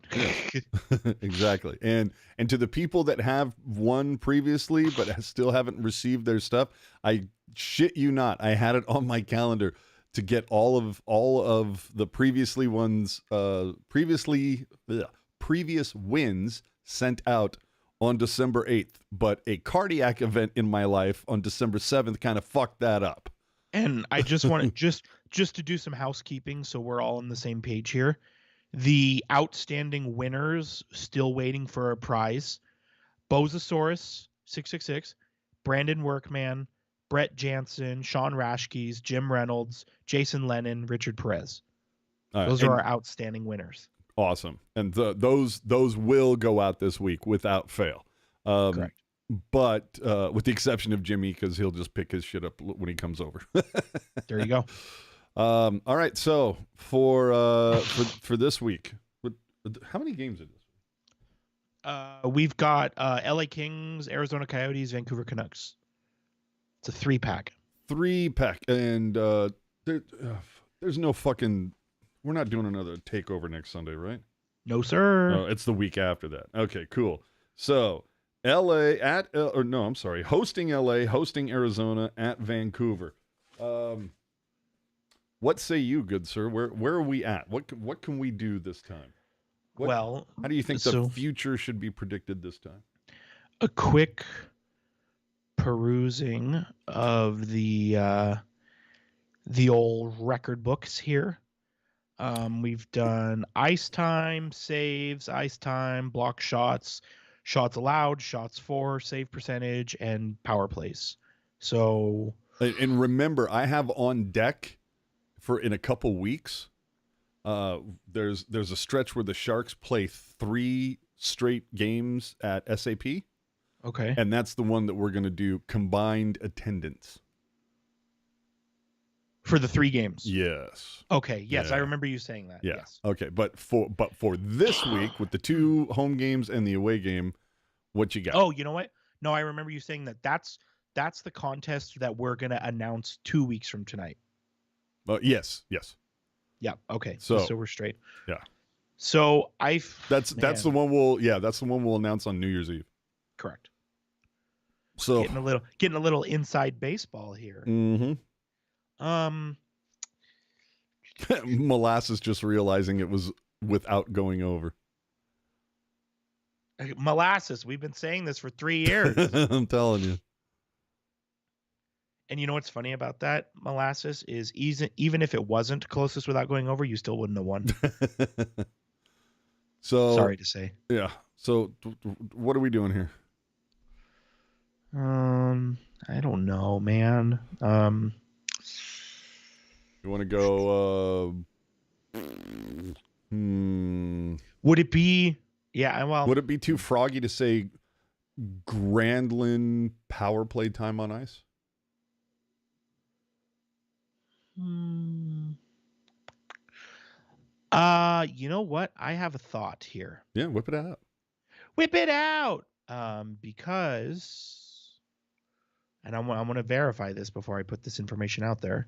I would even consider doing like Grandland face-off percentage. Yeah, but the only thing is that's such a small like window. You know what I'm saying? True. Know what I'm saying, motherfucker? It's a Trailer Park Boys reference for anybody listening. Because what I was thinking is I believe Grandland is one of those players, and I want to double check before I put this out there. Say it. I believe Grandland is one of those players that plays in all situations. So it might be kind of interesting if it's, Grandland, time on ice, power play, and penalty kill. Power play and shorty. Correct. Yes. Okay. Let's do it. Yes. But I don't know. But I want to check because let's do it tonight. Grandland, time on ice 20:08. Power play time on ice 3:12. Shorthanded time on ice 3:14. Okay, so he is an all situations guy. Yeah, and actually spent more time tonight, 2 seconds more, playing shorthanded than what website gave you that info? The media.nhl.com, which you have to be a member. Yeah, I got those as soon as the All-Star game ended. I got gassed from those permissions. Yeah, I'll hook you up. Okay, so yeah, well, yeah, okay, that's fine. So since he's an all situations guy, we can do that. All right. So combined special teams ice time. There you go. So power play and penalty kill. For the 3 games, LA, Arizona, Vancouver, amount of time collectively over those 3 games that Grandland will spend playing special teams, whether it's with the man advantage or trying to kill a penalty. And as I said, tonight against the Colorado Avalanche, he spent a combined total 6 minutes, 26 seconds. So if you just want to take that, times it by 3 and submit it, so be it. But there you go. So get those submissions in before puck drop on, when are they playing LA? Tuesday? There you go. Yeah, so Tuesday, December 19th, as long as Hockey Jerk has your submission before the puck drops, you're entered. And yes, just special team. Okay, can somebody throw molasses in the sin bin for 5 minutes? Power play and penalty kill ice time combined. There you go. All right, so. And I was able to confirm the information is accessible through your means? Yeah, literally, if you just go to the Game Center page for any game and you go to Time on Ice SJS, you'll get what you're looking for. Perfect. If you want to compare notes from previous games. Oh, there you go. See, perfect. He's even giving you the tools to study up, to make an educated guess. Yeah. All right. All right. Side bet. Oh, fuck. Dude, we're at 2 hours. Let's get out of here before I have another heart attack. Over under 2.5 email submissions already received. Over. 0. You lose. Oh, fuck. All right. Oh, man. Oh, and this is an opportunity for this week. 2 games, potential opportunities, particularly the Arizona game, for you to maybe pick up some tacos. Woo! We'll see. So, anyway, the issue, of course, being that both of the home games, not an issue for some of us, perhaps an issue for other people, but both games are ESPN Plus games. So, no, I don't. That means no Randy, no Drew, no Brett, no, right? Is that correct? Oh, darn.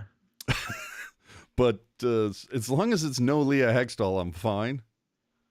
But dude, just watch the game on mute and put on your favorite TV show on the other screen. No, I feel you. So yeah, next 2 games are ESPN Plus. So do what you will. And plan accordingly. Exactly. Show up even later. On Twitter, you can find him at hockey_jerk. You can find me at AJ_strong. And remember to subscribe to our YouTube channel. Leave your take in the comment section of this video if you were not able to join us live. And you can find links to our social media, podcast apps, and more included in the show notes. Find everything on tealtownusa.com. And remember, Jerkman has your access to the VIP Discord party. So with that, remember to check out After Dark following every one of those Sharks games this week. Jerk, any parting shots for you before we hit the road? There's a 2-pack of NyQuil capsules with my name on it, and I'm looking to get into them. I feel that. So we will catch you all. It's next Sunday at our normal time. Is there something happening? Is next Sunday like Christmas Eve or some shit? Yes. Fuck me. It is, isn't it? Oh my God. So we're going to be, see how lucky you people are. You get to join us not only on Christmas Eve, but also on New Year's Eve. Oh, who could? Okay. You're welcome. Dude, I'm just letting you know, like we were talking at the top of the show where it's like, okay, the New Year's could, in fact, it has the opportunity, not that it will, but it has the opportunity to become the 3.5 hour extravaganza. Mm-hmm. I'm telling you right now, dude, New Year's Eve show next week, dude, a spicy 60 and we out. Fair enough. Dude, for Christmas Eve, yeah. At 60 minutes, it's just going to turn off no matter what. Yeah, exactly. Dude, we'll just set a timer. And it, as soon as it hits 60 seconds, we just start going. And okay, we're on Twitter and gotta go. So, so thanks for joining us after we had a little week off. Again, not even lying. The team gave me a fucking heart attack last Thursday, and if you care to know more, ask questions or whatever, I'll be in the Discord for a hot minute here shortly. Aside from that, hope you guys had a fantastic weekend and hope the last couple weeks here of your 2023 are fantastic and bring everything that you're looking for, especially in the new year. Good night, everybody.